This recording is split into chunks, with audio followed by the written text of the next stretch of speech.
પૂર્વ પ્રસંગમાં આપણે અંતઃકરણ પ્રબોધમાં 7, 8 અને 9 3 શ્લોક એટલે લાસ્ટ 9મો શ્લોક જોયો હતો. પ્રોઢાપી દુહિતા યદ્વત સ્નેહાન ન પ્રેષ્યતે વરે તથા દેહે ન કર્તવ્યમ વરસ્તુષ્યતિ નાન્યથા.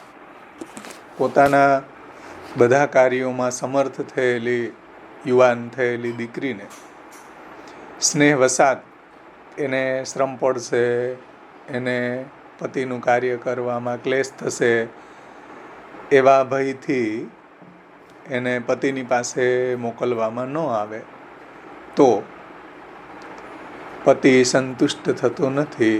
એવી રીતે ભગવત સેવા યોગ્ય આપણે થયા, ભગવત સેવા યોગ્ય આપણું ઘરનું વાતાવરણ હોય, ભગવત સેવા યોગ્ય આપણી પાસે એવી ક્રિયા સામર્થ્ય પણ હોય અને જો આપણે ભગવત સેવા ન કરીએ તો પ્રભુ સંતુષ્ટ થતા નથી, પ્રભુ પ્રસન્ન થતા નથી. એટલે ભગવત સેવાની મહત્તા, ભગવત સેવાની અનિવાર્યતા મહાપ્રભુજી અહીંયા સમજાવી છે. જે આપણે ગયા વખતે ષોડશ ગ્રંથ પરિચયમાંથી ઘણું ડિટેલથી આ વાતને સમજ્યા હતા કે પુષ્ટિ સંપ્રદાયની અંદર ભગવત સેવા એ આવશ્યક નહીં પણ અનિવાર્ય છે. જેવી રીતના આપણે શ્વાસ ન લઈએ તો આપણું જીવન ન ટકી શકે, એવી રીતના પુષ્ટિ જીવ તરીકે આપણા જીવનની જે સાર્થકતા છે ભગવત સેવા, ભગવદ રૂપ સેવાર્થમ તત્સૃષ્ટિ નાન્યથા ભવેત, એમ શ્રી મહાપ્રભુજી કહે છે. તો એક સુંદર દ્રષ્ટાંત આપીને પણ શ્રી મહાપ્રભુજીએ આ વાત આપણને સમજાવી કે પ્રોઢાપી દુહિતા યદ્વત સ્નેહાન ન પ્રેષ્યતે વરે તથા દેહે ન કર્તવ્યમ વરસ્તુષ્યતિ નાન્યથા. ત્યાર પછી આપણને આપણા જીવનમાં એવી પરિસ્થિતિ આવે કે ભગવત સેવાનો નિર્વાહ ન થઈ શકે અથવા તો આપણી એવી ભગવત સંબંધી જે ઈચ્છાઓ છે, કામનાઓ છે, ભગવત સુખની જે મનોરથ છે તો એવા સંપન્ન થતા ન હોય, પૂરા ન થતા હોય તો પણ અશક્ય હરિરેવાસ્તિ મોહમ માગા કથંચન લોક વચ્ચે સ્થિતિર્મે સ્યાદ કિમ સ્યાદિતિ વિચારે અશક્ય હરિરેવાસ્તિ મોહમ માગા કથંચન. એટલે લોકના જેવી આપણી સ્થિતિ હોત, સંસારી જેવી આપણી સ્થિતિ હોત તો શું થાત? ભગવાનનું નામય મોઢામાં ન આવે એવી આપણી સ્થિતિ હોત કે એવા દેશમાં એવા મ્લેચ્છોની જાતિમાં આપણા જન્મ થયા હોત તો શું થાત? એટલે લોકના જેવી સાંસારિક અવસ્થા આપણી હોત તો શું થાત? કિમ સ્યાદિતિ વિચારે, એનો તો થોડો વિચાર કર હે અંતઃકરણ. એમ આપણે પણ આપણા અંતઃકરણને પ્રબોધ કરવાનું છે. એટલે ગયા વખતે તમને એક વિડીયો બતાવ્યો તો એવા તો હજારો વિડીયો તમે યુટ્યુબમાં જોઈ શકો છો કે જે લોકોના હાથ નથી, પગ નથી, છતાંય જીવન જીવી રહ્યા છે. આપણી એવી તો સ્થિતિ નથી. આપણને પ્રભુએ સારી ઇન્દ્રિયો આપી છે, ભગવત સેવા યોગ્ય હાથ આપ્યા છે, પગ આપ્યા છે, આંખો આપી છે, પણ એવી લોકના જેવી આપણી સ્થિતિ હોત હાથ પગ વિનાની તો શું થઈ શકત? ભગવત સેવા થઈ શકત? ન થઈ શકત. એમ એટલે લોક વચ્ચે સ્થિતિર્મે સ્યાદ કિમ સ્યાદિતિ વિચારે અશક્ય હરિરેવાસ્તિ મોહમ માગા કથંચન. અશક્ય બધી જ જગ્યાએથી અશક્ય પરિસ્થિતિમાં પણ એકમાત્ર આપણા પ્રભુનું જ શરણ ગ્રહણ કરવું જોઈએ અને કોઈ જાતનો મોહ ન પામવું જોઈએ. મોહ એટલે હવે મારું શું થશે, હવે આવી પરિસ્થિતિ આવી ગઈ તો હવે મારું કોણ, આવા શબ્દો આપણે બોલતા હોઈએ છીએ. પરંતુ જે પ્રભુનો આપણને આપણા મસ્તક ઉપર આપણા ઠાકોરજી બિરાજતા હોય તો આવું આપણા જીવનમાં મોહ ન પામવું જોઈએ. મોહના ઘણા બધા પ્રકારો હોઈ શકે, જેમ તું ને મોકું જીવાય. હવે ઠાકોરજી જીવાડવાવાળા છે કે એ જરીફ જીવાડવાવાળો છે? તો આ પણ એક જાતનો મોહ છે મોહાવસ્થામાં આપણે ભગવદ આશ્રય છોડી દેતા હોઈએ છીએ, ભગવદ આશ્રય આપણો વાચિક રીતે છૂટી જતો હોય, તો આવી પરિસ્થિતિમાં આચાર્ય ચરણો આજ્ઞા કરે છે કે ભાઈ પ્રભુનો દ્રઢ આશ્રય રાખવો જોઈએ. અશક્ય પરિસ્થિતિમાં પણ અશક્ય હરિરેવાસ્તી મોહમ માગા કથંચન, કોઈ રીતે મોહ ન પામવું જોઈએ. એ શ્લોક આપણે ગયા વખતે અવગાહન કર્યો હતો. એ જ શ્લોકને આજે આપણે વ્રજરાયજીની ટીકામાંથી લેશું. લોક વચ્ચે સ્થિતિર્મે સ્યાદ કિમ સ્યાદિતિ વિચારે અશક્ય હરિરેવાસ્તી મોહમ માગા કથંચન. પેજ નંબર 70 ઉપરથી શ્રી વ્રજરાય ચરણોની ટીકા છે. આ પ્રકારથી અહીં સુધી આચાર્ય ચરણોએ આ જે નિર્ધારિત કર્યું કે આ દેહ પ્રતિ સ્નેહનો ત્યાગ કરીને એનાથી ભગવત સેવા જ કરવી જોઈએ, દેહથી કરાવવી જોઈએ. દેહને એટલો બધો સ્નેહ કરીએ કે એટલા બધા આપણે કાયારખું થઈ જાય કે ઓહો ભગવત સેવા કરશું તો અમને પરિશ્રમ થઈ જશે, ભગવત સેવા કરશું તો અમે ક્યાંય જઈ નહીં શકીએ, ભગવત સેવા કરશું તો અમારું લોકો અમને ક્રિટિસાઇઝ કરશે, દોષારોપણ કરશે, વગેરે વગેરે અનેક પ્રકારના વિચારો આપણને આવતા હોય છે. પરંતુ ભગવત સુખનો કે ભગવાનની પ્રસન્નતાનો વિચાર ન આવે. એટલે મહાપ્રભુજીએ પૂર્વના શ્લોકમાં કહ્યું કે ભાઈ ભગવત સેવા વગર હરિ પ્રસન્ન થતા નથી. જે પ્રોઢાપી દુહિતાનો શ્લોક છે આની પહેલાંનો, એનો સંદર્ભ અહીંયા ટીકાકાર લઈ રહ્યા છે કે ભગવત સેવા જ દેહથી કરાવવી જોઈએ. હવે તેઓ આગળ શ્લોકમાં આ પણ બતાવી રહ્યા છે કે પૂર્વમાં જે આ ચિંતા થઈ હતી કે ભગવાન જો પરીક્ષા કરવા માટે ફલદાનમાં વિલંબ કરશે તો મારી શું ગતિ થશે.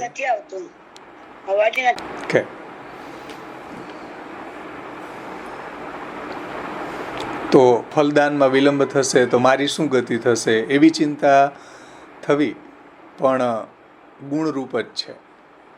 આપણે કોઈ આપણા ભક્તિ સંબંધી ઈચ્છાઓ પૂર્ણ ન થાય તો આપણને સ્વાભાવિક છે કે વિચાર આવે. તો એવી ચિંતા થવી પણ ગુણરૂપ છે અને દોષરૂપ નહીં સમજવી જોઈએ. કેમ કે જેઓનો પ્રભુએ અંગીકાર કર્યો જ નથી તેમને તો એવી ચિંતા થવાની જ નથી કે મને ભગવાન મળશે કે નહીં, કે ભગવાન મને ફલદાનમાં વિલંબ કરે છે, મારી ભક્તિ સંબંધી ઈચ્છાઓ પૂર્ણ નથી થતી. આવી બધી કામનાઓ કોઈ બીજાને તો થાય નહીં, બીજાને તો નહીં થાય, ભક્તોને થશે. પ્રભુએ મારો અંગીકાર કર્યો છે કે નહીં, આવી ચિંતા છે તો ભક્તને થશે, બીજાને કંઈ થોડી થશે. કેમ કે જેમનો પ્રભુએ અંગીકાર કર્યો જ નથી એમને તો ચિંતા થવાની જ નથી. કિંતુ જે અંગીકૃત જીવો છે એવા અંગીકૃત જીવોને જ થવાની છે.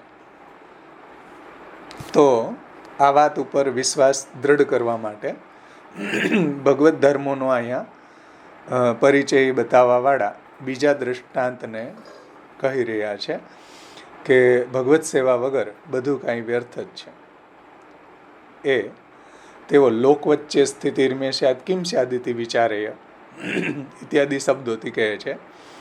એમાં શ્રી આચાર્ય ચરણોનું તાત્પર્ય એ છે કે જો હું પ્રભુને મારું સર્વ કાંઈ સમર્પણ ન કરત તો મારી સ્થિતિ એક સર્વસાધારણ જીવના જેવી થઈ જાત. જો હું પ્રભુને સમર્પિત ન હોત, ભગવત સેવા પરાયણ કે ભગવદ આશ્રય મારો દ્રઢ ન હોત તો મારી કેવી સ્થિતિ હોત વિચારો. તો સર્વસાધારણ જે પ્રવાહી જીવો અત્યારે સંસારમાં ખંડાય છે એવી આપણી સ્થિતિ હોત. લોકવત, બ્રજરાયજી લોકવતને સમજાવે છે. લોકવત ઇત્યાદિ શબ્દોથી આ મહાપ્રભુજી જે આજ્ઞા કરે છે એને સમજાવે છે કે ભાઈ મારું સર્વ કાંઈ સમર્પણ જો ન કરત, હું ભગવત સેવા પરાયણ ન હોત, ભગવદ આશ્રય મારો ન હોત તો કેવી સ્થિતિ હોત વિચારો. સર્વસાધારણ જીવને જેવી સ્થિતિ થઈ જાત. અને ત્યારે મારું શું થાત? ત્યારે તો આસુરીઓની માપનના મૂઢા જન્મની મામ અપ્રાપ્ય એવ કોંતે તતો યાંતિ અધમામ ગતિ. આવી અધમ ગતિ થાય પ્રવાહી જીવના જેવી. તો મને શું ફલ પ્રાપ્ત થાત લોકના જેવી સ્થિતિ હોત તો. જરા એનો વિચાર કર, એવું અંતઃકરણને પરબોધ કરે છે. તો કંઈ પણ નહીં, કંઈ જ આપણને જરા પણ એનો વિચાર કરો, શું થાત? કંઈ પણ નહીં, એવો અર્થ છે. એટલે લૌકિક ગતિ ન થઈ આ સ્થિતિ ગુણની પરિચાયક છે, કે આપણી લોકના જેવી તો સ્થિતિ નથી થઈ. એ ભગવદ અંગીકૃતિનું લક્ષણ છે. પ્રભુએ આપણો અંગીકાર કર્યો છે, એનું લક્ષણ છે. અને આ સ્થિતિ ગુણની પરિચાયક છે, પરિચય કરાવનારી છે. એ રીતના વ્રજરાયજી સમજાવે છે. આ સંદર્ભમાં એક શંકા એવી થાય કે ભગવાનને સર્વસમર્પણ કરી દેવાથી અને ભગવત સેવામાં રત રહેવાનો ભાવ ભગવત પ્રાપ્તિના સમસ્ત ફલોને પ્રાપ્ત કરાવી શકે છે. પરંતુ મુશ્કેલી એ છે કે ભાઈ, સર્વપ્રથમ તો મનમાં એવો ભાવ ઉત્પન્ન થવો જ અશક્ય લાગે છે. આવો હૃદયમાં આવો 84-252 જેવો ભગવદીઓના જેવો ભાવ આપણામાં પ્રગટ ન થતો હોય એવું લાગે છે. તો એવી અશક્ય પરિસ્થિતિ લાગે છે. તેથી હવે ભગવત પ્રાપ્તિ કેવી રીતના થશે? મારા જીવનમાં તો ઘણા પ્રતિબંધો લાગે છે. મારું ચિત્ત પ્રભુમાં હંમેશા કૃષ્ણમાં પરાયણ રહેતું નથી.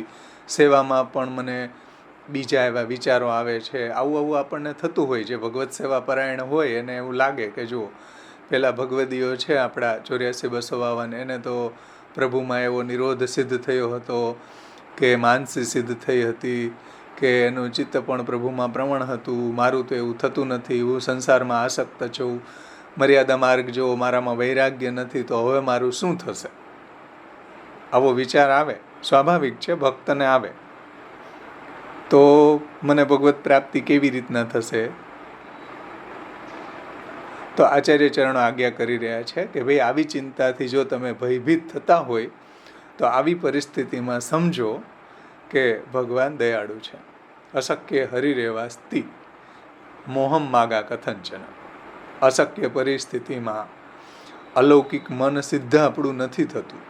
માનસી યોગ્ય અલૌકિક મન આપણું સિદ્ધ નથી થતું, કે પ્રપંચ વિસ્મૃતિપૂર્વક ભગવદ આસક્તિરૂપ નિરોધ અવસ્થામાં આપણને ઘણા બધા પ્રતિબંધો જણાય છે. તો બધી પરિસ્થિતિની અંદર અશક્ય હરિરેવાસ્તિ મોહમ માગા કથંચન. કેટલું મહાપ્રભુજીનું મોટું આશ્વાસન આપણને આપ્યું છે અહીંયા, કે અશક્ય પરિસ્થિતિમાં પ્રભુની જ શરણાગતિ કરવી જોઈએ. ભગવાન દયાળુ છે. આ વાતને સમજાવતા શ્રી આચાર્ય ચરણો અશક્ય વગેરે શબ્દોથી કહી રહ્યા છે કે અશક્ય હરિરેવાસ્તિ મોહમ માગા કથંચન. તો એનું તાત્પર્ય એ છે કે અશક્ય પરિસ્થિતિમાં અકારણ જ, સમસ્ત અકારણ એટલે કોઈ જાતની કન્ડિશન વગર, કોઈ જાતના એના સાધન બલનો વિચાર કર્યા વગર, ભગવાન છે જીવના કૃતિનો, જીવના કોઈ સાધનનો વિચાર કર્યા વગર અકારણ જ સમસ્ત દુઃખોનું હરણ કરવાવાળા આપણા શરણરૂપ હરિ આપણી સાથે જ છે. જેની આપણે શરણાગતિ કરી છે એવા હરિ આપણી સાથે જ બિરાજી રહ્યા છે, આપણા ઘરમાં જ બિરાજી રહ્યા છે, આપણા હૃદયમાં જ બિરાજી રહ્યા છે. તેથી આપણા મનમાં એવું નહીં સમજવું જોઈએ કે આપણામાં આવો ઉત્કટ ભાવ ન હોય તો સર્વ કાંઈ વ્યર્થ છે. આપણામાં આવો ઉત્કટ ભાવ બ્રજભક્તોના જેવો પ્રગટ ન થયો તો આપણું બધું વ્યર્થ છે. આવો ભાવ ક્યારેય ન લાવવો જોઈએ. આપણા મનમાં એવું નહીં સમજવું કે આપણામાં આવો ઉત્કટ ભાવ ન હોય તો સર્વ કાંઈ વ્યર્થ થઈ જશે. તેથી આવો લૌકિક વિચાર કરીને ભગવત પ્રાપ્તિમાં ક્યારેય પણ કોઈ પણ પ્રકારનો મોહ ન રાખવો, કોઈ પણ પ્રકારની મૂઢતા, અજ્ઞાન એ ન લાવવું. જેવી બી પરિસ્થિતિ છે એ બધી પરિસ્થિતિમાં પ્રભુની શરણ ભાવના કરવી જોઈએ, અશક્ય હોય કે સુશક્ય હોય. અહીંયા અશક્ય પરિસ્થિતિની વાત છે કે આવો ભાવ, આવો ભક્તિ, આવી આપણામાં સમર્પણ એવું નથી ખીલતું. તો અશક્ય પરિસ્થિતિમાં કોઈ એવી કન્ડિશન છે, કોઈ એવા પ્રતિબંધ છે, કોઈ એવી આપણી ધાંધલ છે ગૃહસ્થાશ્રમની, તો આવી બધી પરિસ્થિતિઓમાં પણ એક જ ઉપાય છે, અશક્ય હરિરેવાસ્તિ મોહમ માગા કથંચન. હવે મારું શું થશે, ને હવે મારે આવી પરિસ્થિતિમાં મારું ચિત્ત પ્રભુમાં લાગતું નથી તો શું થશે. કંઈ વાંધો નહીં, પ્રભુ સેવા તો આપણી લઈ રહ્યા છે, કંઈ ઓછી વાત છે? સમજો. તો એ રીતના મનને, અંતઃકરણને પ્રબોધ કરવું જોઈએ કે ભાઈ ભગવત પ્રાપ્તિમાં ક્યારેય કોઈ પણ પ્રકારનો મોહ ન રાખો. કેમ કે પ્રભુ પોતાના નિજજનોને પ્રમેય બલથી પણ ઉદ્ધાર કરવા સમર્થ છે, પ્રમેય બલથી પણ એને ફલદાન કરવા સમર્થ છે. કેમ કે ભગવાન અપી પુષ્ટિસ્થો ન કરીષ્યતિ લૌકિકીંચ ગતિમ. એટલે પ્રભુનો આશ્રય દ્રઢ રાખવો જોઈએ, મોહ ન પામવું જોઈએ. એ વાત અહીંયા શ્રી બ્રિજરાઈજીએ સમજે. આમાં કોઈને કંઈ પ્રશ્ન હોય તો પૂછો, પછી આપણો છેલ્લો શ્લોક છે એને આપણે લઈ લઈએ. ભાવેશભાઈ, હા હા ભરતભાઈ, અહીંયા મોહ શબ્દ વાપરવાનો શું ઉદ્દેશ્ય હોઈ શકે? કારણ કે આવું જયારે આપણે બધું વિચારીએ તો આ એક જાતની ચિંતાઓ છે આપણી, કે ભાઈ મારું શું થશે, ભગવાન મને હશે કે નહીં કે બધું. તો અહીંયા મોહ વાપરવાનો શબ્દ વાપરવાનો કઈક ઉદ્દેશ્ય કઈ હશે? એ જ મોહ છે ને, એ જ આપણો મોહ છે કે હવે મારું શું થશે. આ એક મોહ થઈ ગયો. ભાઈ ભગવાન આપણા આશ્રય સ્થાન છે, પ્રભુનું આપણે શરણ ગ્રહણ કર્યું છે, તો હવે આવો વિચાર આવવો, આવો મોહ થવો કે હવે મારું શું થશે, હવે મારું કોણ. આ એક જાતનો મોહ છે કે વાર્તા પ્રસંગોની અંદર પણ આવા મોહ જોવા મળે છે. ઘણા બધા પ્રકારના મોહ હોઈ શકે કે ભાઈ તું ને મૂકું જીવાય, આ મોહ છે એક પ્રકારનો, છે ને. તો પ્રભુનો આશ્રય દ્રઢ ન હોવાના કારણે આવો આપણને મોહ થાય છે. ભગવદ આશ્રય દ્રઢ હોય તો કોઈ દિવસ આપણને આવો વિચાર ન આવે કે હવે મારું શું થશે. ભાઈ પ્રભુ આપણી સાથે છે, શા માટે એવો વિચાર કરવો જોઈએ કે હવે મારું શું થશે, હવે મારું કોણ. હવે બધા લૌકિક લોકો મને છોડી દીધો છે તો હવે મારું કોણ, હવે મારા છોકરાઓના લગ્ન કેમ થશે. આવા વિચારો વૈષ્ણવો કરતા હોય છે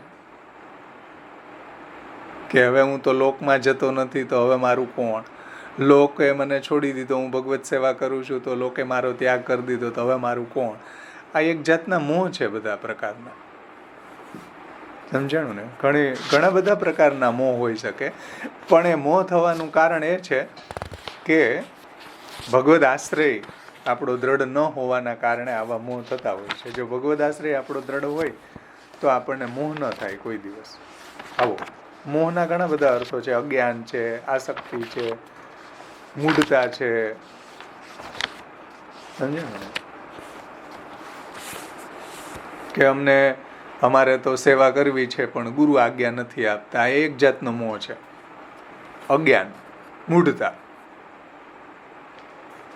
આ એક મુગ્ધા અવસ્થા આવી ગઈ છે, એમ કે અપરાધ થઈ જશે તો ભગવત સેવા તો આપણે કરીએ, પણ હવે અપરાધ થઈ જશે તો આ એક જાતનો મોહ છે. અપરાધ બોધથી આપણે એટલા ડરી રહ્યા છીએ કે આપણને ભગવત સેવામાં નિર્ભય રમણ પ્રાપ્ત ન થાય. આ મોહના કારણે નિર્ભયતા ન આવે. એટલા માટે મહાપ્રભુજી આપણા અંતઃકરણમાં ભગવદ આશ્રયને દ્રઢ કરવા માગે છે કે જો ભગવદ આશ્રય દ્રઢ થશે, અશક્ય હરિરેવાસ્તિ મોહમ માગા કથંચન. અશક્ય પરિસ્થિતિમાં તો હરિ જ આપણો દ્રઢ આશ્રય, હરિનો જ દ્રઢ આશ્રય રાખવો જોઈએ, મોહ ન પામવું જોઈએ ક્યારેય પણ. મોહ લૌકિક લોકો પામે કે હવે આ છોકરા મરી ગયા કે આ પતિ મરી ગયો તો હવે અમારું શું થશે, હવે અમારું કોણ. એવા લૌકિક લોકોના લક્ષણ છે. આપણી ઉપર તો ઠાકોરજી બિરાજી રહ્યા છે, જે આખા બ્રહ્માંડનું રક્ષક છે, જે આખા બ્રહ્માંડના વિશ્વંભર છે, આખા બ્રહ્માંડનું પાલન પોષણ કરવાવાળા છે. સમજાણું ને? એક પેરેન્ટ્સ હોય એ પણ એના છોકરાનું અવલંબન હોય ને તોય એને એવો મોહ નથી થતો કે હવે અમારું શું થશે, હવે અમારું રક્ષણ એના છોકરાઓ કરશે, એનું પાલન પોષણ કરશે. તો લૌકિકની અંદર પણ જો એના છોકરાઓના કારણે એ માતા પિતા નિશ્ચિંત થતા હોય કે એનો મોહ દૂર થતો હોય, તો પછી આપણે તો ઠાકોરજીના સેવક છે, જે આપણે જેની સેવા કરી રહ્યા છીએ એ તો સર્વસમર્થ છે. છોકરાઓ તો લોકની જેમ લોકની અંદર જેમ સ્વામી છોડી દે એમ ક્યારે છોડી પણ દે, એનો કંઈ ભરોસો નહીં. પરંતુ કૃષ્ણ ક્યારેય છોડશે નહીં. કેમ કે લૌકિક પ્રભુવત કૃષ્ણો ન દ્રષ્ટવ્યમ કદાચન સર્વમ સમર્પિતમ ભક્ત્યા કૃતાર્થોસી સુખી ભવ. એટલે ભગવાનના સ્વરૂપનું વારંવાર મહાપ્રભુજીએ જ્ઞાન કરાવ્યું કે ભાઈ સમજો, જેની આપણે સેવા કરી રહ્યા છીએ કોણ છે? કૃષ્ણાત પરમ નાસ્તિ દેવમ વસ્તુ તો દોષ વર્જિતમ. લૌકિક પ્રભુવત કૃષ્ણો ન દ્રષ્ટવ્યમ કદાચનમ સત્ય સંકલ્પતો વિષ્ણુ નાન્યથા તું કરીશ્યતિ. જુઓ, આ બધામાં મહાપ્રભુજી આપણને આપણા ઠાકોરજીનું સ્વરૂપ સમજાવ્યું છે, અને એ જો સમજાશે ને તો મોહ નહીં થાય. આવો કે હવે મારું શું થશે છે ને, ઘણા બધા મોહ આપણે લઈને બેઠા હોઈએ છીએ, ઘણી બધી ટેન્શન, ઘણી બધી ચિંતાઓ લઈને બેઠા હોઈએ છીએ આપણે. નાગજી ભટ્ટના ઘરે દીકરીનો લગ્ન હતા તો એ ગોકુલ ચાલ્યા ગયા, છતાં પાછળથી એની દીકરીના લગ્ન થઈ ગયા ને તો કેટલો એની સ્ટ્રોંગ એનામાં આશ્રય હશે, ભગવદ આશ્રય. આપણા વાર્તા પ્રસંગોમાં આ જોવા મળે. જુઓ કેટલો એને એવો કોઈ મોહ નથી કે ઓહો ઘરમાં કાંઈ નથી, હવે શું થશે.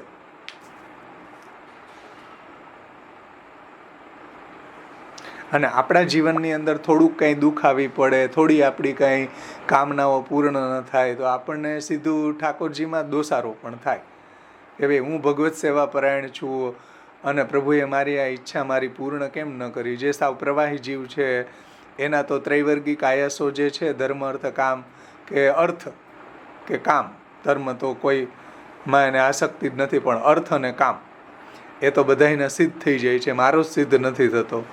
એટલે આપણને પ્રભુમાં દોષારોપણ થાય કેમ ઠાકોરજી મારી કેમ ઈચ્છા પૂર્ણ ન કરે, મને આ વસ્તુ કેમ ન આપે, મારી મનોકામના પૂર્ણ કેમ ન કરે. આવો આ પણ એક જાતનો મોહ છે.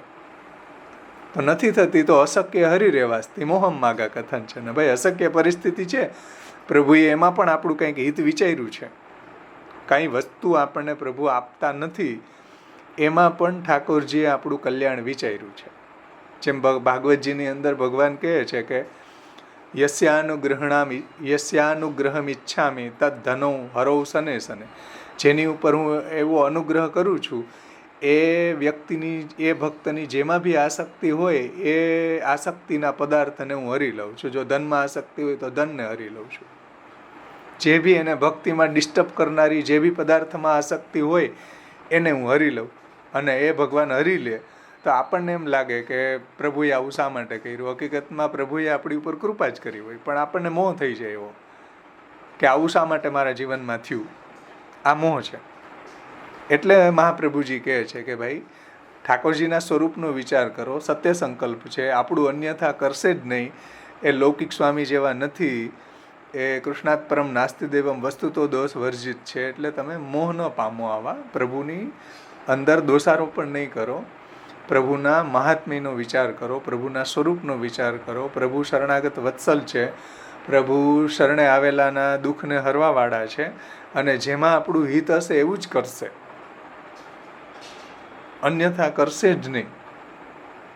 આટલું આશ્વાસન મહાપ્રભુજી આપણને અહીંયા આપવા માંગે છે, જે આપણે આપણા જીવનમાં ઘણી વખત પડી ભાંગતા હોઈએ છીએ. ઘણી વખત આપણો ભગવદ આશ્રય જે છે છૂટવાની તૈયારીમાં આવી જાય છે, કે અથવા તો ભગવાન ઉપર દોષારોપણ થઈ જાય છે. આવું કેમ થાય છે? કેમ કે આપણને આપણા ઠાકોરજીના સ્વરૂપનું જ્ઞાન નથી, એના ગુણોનું, એના મહાત્મ્યનું જ્ઞાન નથી. એટલે માટે આપણા જીવનમાં આવા મોહ પેદા થતા હોય છે. અને આવો જ્યારે મોહ થાય ને ત્યારે આપણી ભક્તિ ખંડિત થવાની સંભાવના રહે છે. કે જેની આપણે સેવા કરીએ છીએ, જેની ભક્તિ કરી રહ્યા છીએ, એમાં જ જો આપણને દોષારોપણ થાય તો આપણી ભક્તિ ખંડિત થાય કે ન થાય. એટલે રંચક બી ભગવાનમાં દોષારોપણ થયું, ગોપીજનો જેવા નહીં થાય દોષારોપણ થયું તો ઠાકોરજી અંતર્ધ્યાન થઈ ગયા. રંચક બી દોષારોપણ થયું કે હવે તો ભાઈ ભગવાને અમને અહીંયા આવીને બોલાવ્યા ને હવે પાછા અંતર્ધ્યાન થઈ ગયા. પણ ભાઈ એમાં પણ ભગવાને એની વિપ્રયોગનું દાન કરવું હતું, એને અધિક રસદાન કરવા માટે સંયોગમાં વિશેષ રોચકતા પ્રાપ્ત થાય એટલે થોડું વિયોગનું દાન કર્યું છે. પણ ભક્તોને ભગવાનમાં દોષારોપણ થાય છે. સમજો, એક ગોપીજનને દોષારોપણ ન થયું તો એને લઈને પધાર્યા ઠાકોરજી. અને એને પણ એવો સૌભાગ્ય મત થઈ ગયો. તો આ પ્રોબ્લેમ છે ને આપણી. એટલે મહાપ્રભુજીને દ્રષ્ટાંત આપવું પડે કે ભાઈ ચાંડાલી ચેદ રાજપત્ની જાતા રાજ્યા છે માનિતા કદાચિત અપમાને અપી મૂલતઃ કાક્ષતિર્ભવત. આપણે ચાંડાલી જેવા જ હતા, પણ આ તો આપણને મહાપ્રભુજીની કાનીથી, આચાર્ય ચરણોની, શ્રી ગુસાઈજીની, યમુનાજીની કૃપાથી ઠાકોરજીની સેવા કે શરણાગતિ કે સમર્પણ પ્રાપ્ત થયું.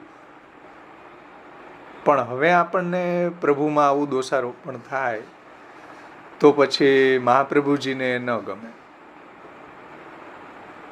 સમજાણું? એટલે આવો મોહ થવાના કારણે આપણને પ્રભુમાં દોષારોપણ થાય, આપણને આપણો આશ્રય ડગમગી જાય. આપણા જીવનમાં આવા પ્રસંગો ઊભા થતા હોય છે. રોજિંદા જીવનની આ વાત છે. પણ આવી પરિસ્થિતિમાં પણ પ્રભુમાં દોષારોપણ ન કરીને પ્રભુ આપણી ઉપર કૃપા જ કરે છે, પ્રભુ જે કંઈ બી કરે છે એમાં આપણું હિત જ છે, આવો આપણો ભાવ દ્રઢ કરવા માગે છે મહાપ્રભુજી. સમજો? આખા તમે સુબોધનીજી જુઓ, આખા સુબોધનીજી પહેલા સ્કંદથી લઈને તૃતીય સ્કંદ સુધી, અને પછી ભાગવતાર્થ પ્રકરણ જુઓ, 10મા સ્કંદથી લઈને એકાદશ સ્કંદ સુધીના સુબોધનીજીમાં મહાપ્રભુજીએ બધાને ટકોર કરી છે.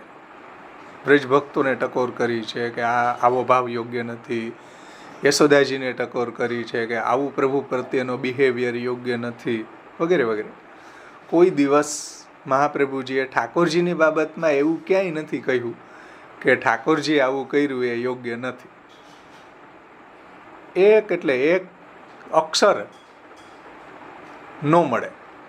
મહાપ્રભુજીના કોઈ બી ગ્રંથ ઉઠાવી લ્યો, અત્યાર સુધીના ગુસાઈજીના કોઈ બી ગ્રંથ ઉઠાવી લ્યો, ઠાકોરજી પ્રત્યે આવો એક શબ્દ તમને ન મળે કે આ ઠાકોરજીએ યોગ્ય ન કર્યું.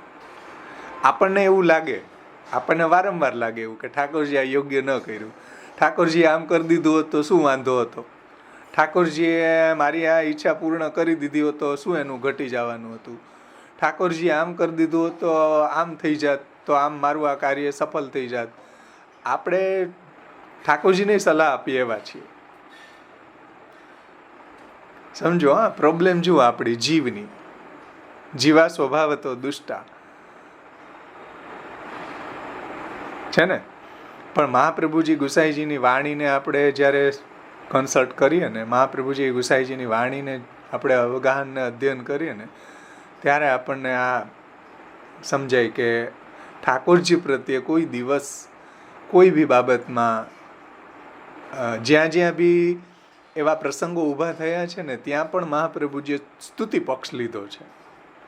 કે જેમ કોઈ હિરણ્યાક્ષ છે, ભગવાનને એવા કટુ વચન કીધા હોય, કે શિશુપાલે ભગવાનને એવા કટુ વચન કીધા હોય, ત્યાં પણ મહાપ્રભુજીએ એ જે વચનો છે એને સરસ્વતી છે, સરસ્વતી આવું કોઈ દિવસ કહી જ ન શકે. વાણી ભગવાનના જે સ્વામિનીજી છે એ કોઈ દિવસ પ્રભુ પ્રત્યે આવા બોલી જ ન શકે. એટલે ત્યાં મહાપ્રભુજીએ સ્તુતિ પક્ષો સમજાવ્યા કે ભાઈ આનું કહેવાનું તાત્પર્ય આ છે. તો એક શબ્દ તમે ગોતી દો કે પ્રભુ વિશે, કે પ્રભુને આવું મહાપ્રભુજીએ કીધું હોય કે ઠાકોરજી આ યોગ્ય ન કર્યું હોય, આવું એક શબ્દ, એક અક્ષર ન મળે. પણ આપણા જીવનમાં તમે જુઓ, આપણે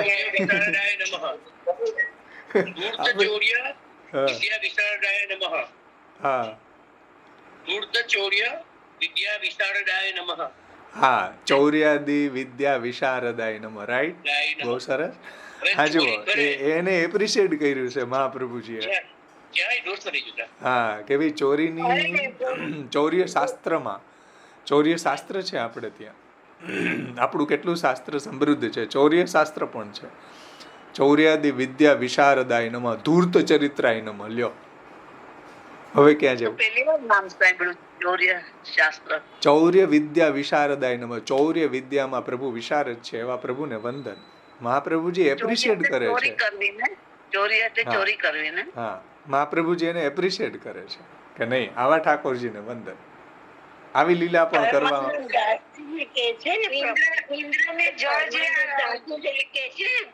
કે કેસી ખેલવે કીધું કે એમની કાણ ભલીએ ખેલવે કીધી. રાઈટ, પ્રભુને એવી રીતના પૂછાય કેવી રીતે? બરાબર બરાબર. કે ભાઈ રાણી પરમાનંદદાસજીનો પ્રસંગ જુઓ તમે, કે રાણી જે છે એને વીઆઈપી સીટમાં દર્શન કરવું હતું, જે અત્યારે નાથદ્વારામાં વીઆઈપી સીટમાં કરાવે ને. આ કોણ છે? રક્ષાબેન, પ્લીઝ મ્યુટ કરો ને. તો રાણીએ વીઆઈપી સીટમાં દર્શન કરવું હતું, પણ ઠાકોરજી કે નહીં. ઠાકોરજી કે અહીંયા તો મારા માટે તો બધાય ભક્તો સમાન છે ભાઈ, એમાં રાણી બાણી હોય તો એની ઘરની.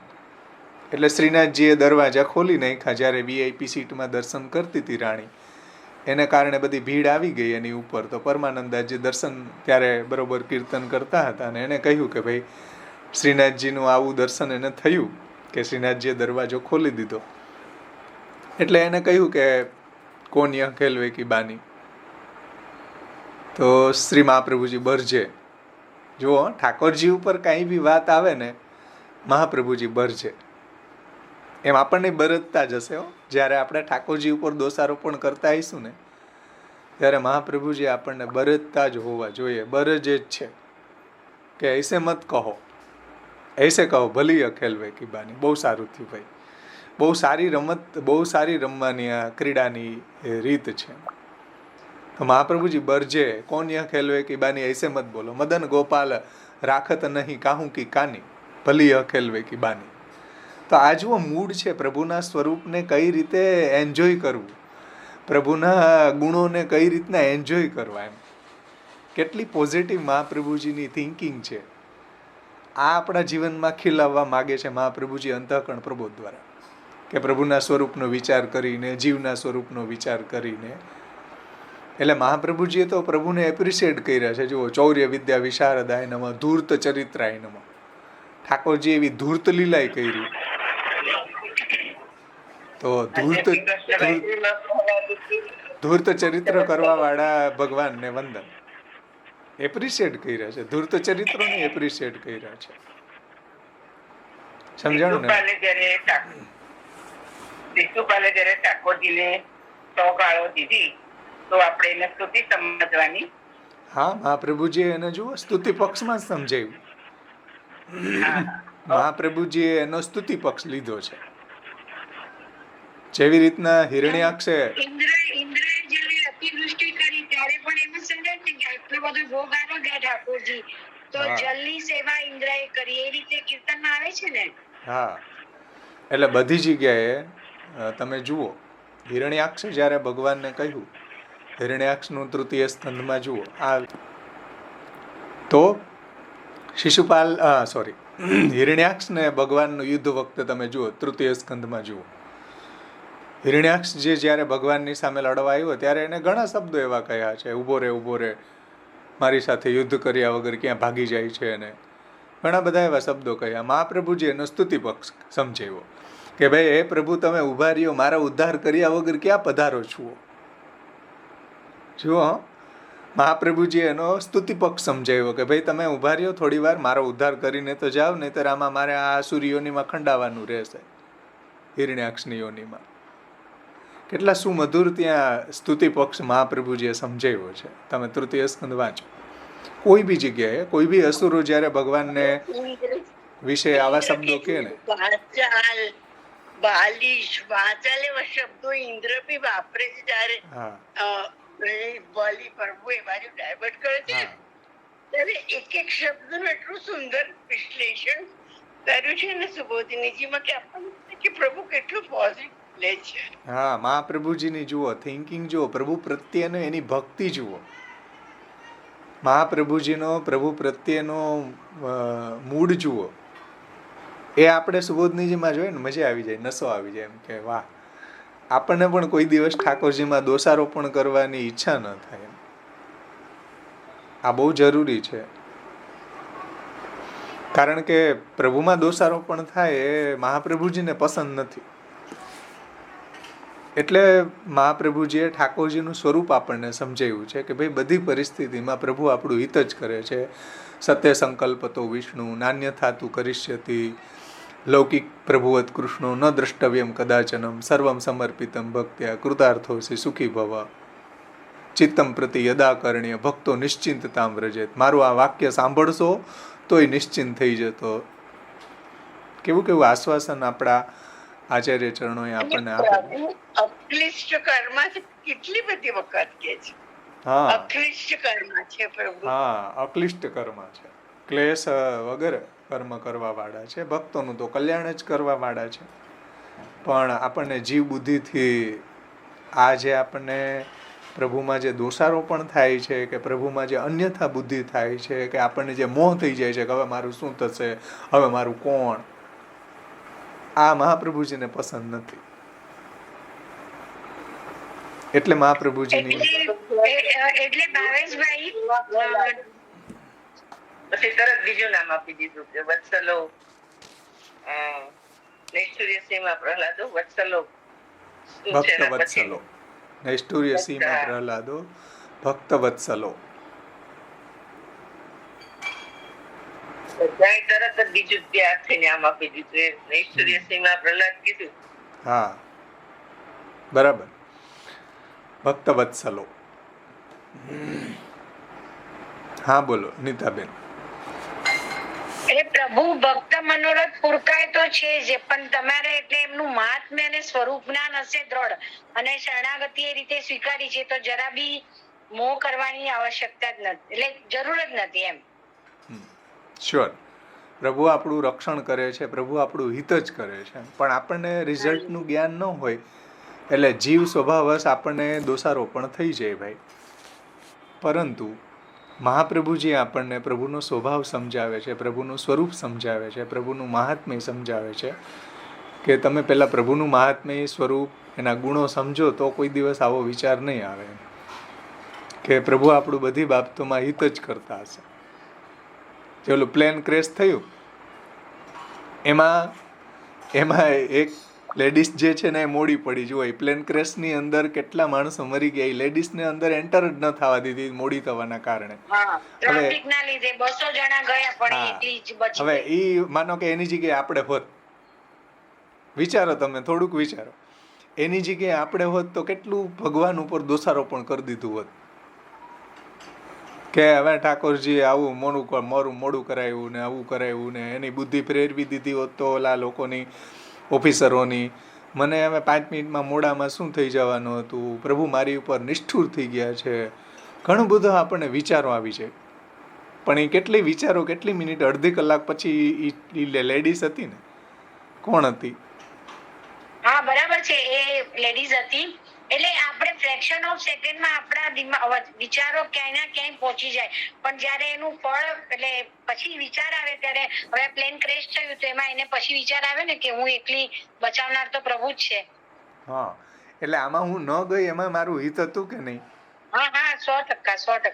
તો એ કલ્યાણ, એ જે પ્રભુએ એને બચાવી હતી એને કારણે આ કન્ડિશન ઊભી થઈ ને. પણ આપણને ત્યારે એ જ્ઞાન નથી, એવી રીતના આપણા જીવનમાં રિઝલ્ટની આપણને ખબર નથી, આગળ શું થવાનું છે આપણને જ્ઞાન નથી, શું પરિસ્થિતિ સર્જાવાની છે આપણને જ્ઞાન નથી, પણ આપણે આપણી કામનાઓને પૂર્ણ કરવામાં ન થવાના કારણે ભગવાન ઉપર દોષારોપણ કરતા હોઈએ છીએ.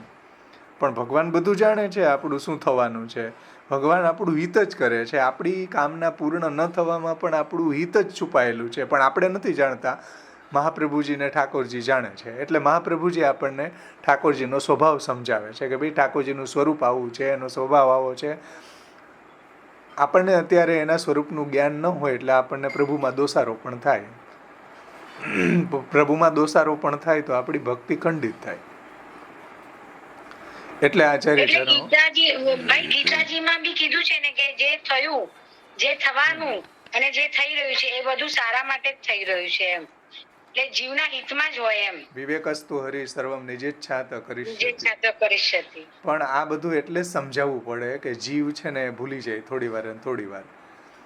એટલે મહાપ્રભુજીની વાણીનું જો આપણને અનુસંધાન રહે તો આપણને વારંવાર આ તાજું રહે, વારંવાર આપણે પ્રભુ ઉપર દોષારોપણ ન કરીએ, પ્રભુનું સ્વરૂપનું જ્ઞાન આપણું બન્યું રહે, પ્રભુનો આશ્રય આપણો દ્રઢ રહે, આપણને આવા મોહ ન થઈ જાય આપણા જીવનમાં. એટલે મહાપ્રભુજીના 16 ગ્રંથો જરૂરી છે. સોનીએ ઘરેણું બનાવવું હોય તો તપ તપ તપ ઘણી બધી વાર કરવું પડે, ત્યારે સરસ કઢાય. બરાબર. જસ્ટ લાઈક કે ભાઈ આ મહાપ્રભુજીના ગ્રંથોનું આવર્તન કોન્સ્ટન્ટલી થાય તો જ આપણા મન બુદ્ધિ ઉપર થોડા એના પોઝિટિવ સંસ્કાર આવે. બરાબર. અને આ ગ્રંથોનું ડિગ્રેશન બહુ જ મહાપ્રભુજી છે ને, આચાર્યની વાણીનું આપણને સંસ્કાર આપણામાં એ ડેવલપ થાય. મહાપ્રભુજીની વાણી અલૌકિક છે, દિવ્ય છે, કે આપણે આપણા ઠાકોરજી સામે કઈ રીતે પેશ થવું, ભગવત સેવા, ભગવત કથા, ભગવત શરણાગતિ, આપણા જીવનની અંદર આવી પરિસ્થિતિઓ ઊભી થાય તો એની અંદર પણ આપણે કઈ રીતે ટેકલ કરવું, કઈ રીતે લીલા બોધને સમજવો, કઈ રીતને લીલા બોધને ખીલવવો, જે મહાપ્રભુજી ખીલવવા માગે છે. મહાપ્રભુજીના તમે એકવાર હમણાં કીધું હતું કે એકડો ગુડ ગુડ કરીએ તો આવું હેમર કર કર કરીએ તો એ દ્રઢ થઈ જાય કે મહાપ્રભુજીના સિદ્ધાંતો આ છે એમ કરીને. શ્રી મહાપ્રભુજીના વખતમાં કેવી પરિસ્થિતિ હતી તમે વિચારો, છતાં બી મહાપ્રભુજી એક લીલા બોધ માયનો છે. એવી જેવી બી પરિસ્થિતિ છે, આવી પરિસ્થિતિમાં પણ ભક્તિનો પ્રચાર કરવો છે. મ્લેચ્છોનું સામ્રાજ્ય હતું કે નહીં, ત્યારે આજની જેમ કોઈ કેસ ન ચાલતા ને કાગળિયાની અંદર જ બધો કેસ રહી જાય ને એનું કોઈ રિઝલ્ટ જ ના આવે એવું નહોતું. સીધું જ ઓન ધ સ્પોટ ડિસિઝન હતો. હવે એવું એટમોસ્ફિયરમાં, એવા વાતાવરણમાં વિચારો તમે, ભક્તિને પ્રચાર કરવો, ભક્તિને ખીલવવી છે, ભક્તિનો પ્રચાર પ્રસાર કરવો છે, એવી પરિસ્થિતિમાં છતાંય મહાપ્રભુજી એવી પરિસ્થિતિમાં એવું નથી કીધું કે ઠાકોરજીને કે આવી આ કન્ડિશનને સુધારો, કંઈક આમ મ્લેચ્છ રાજ્ય જે છે એમાંથી કંઈક સુધારો આવે, એવું કોઈ ઓબ્જેક્શન પ્રભુ સાથે નથી કર્યો. એમ એવી પરિસ્થિતિમાં પણ મહાપ્રભુજીએ ભક્તિનો પ્રચાર કર્યો છે.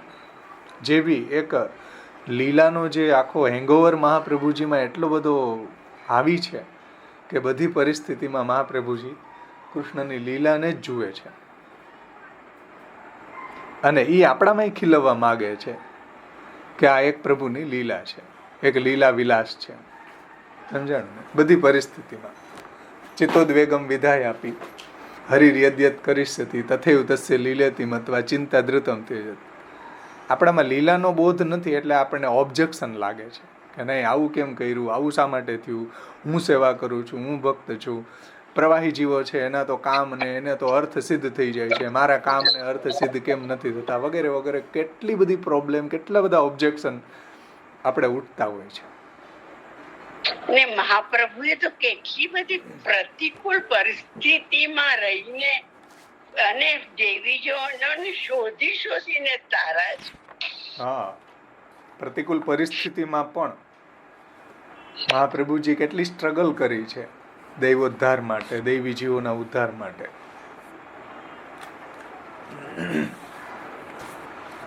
ખેર, કોઈનો કઈ પ્રશ્ન હોય તો પૂછો ભલે, નહીતર આપણે આગળ વધીએ. હવે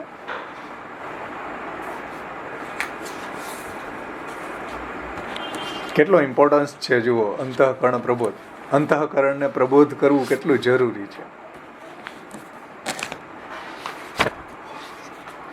છે ને?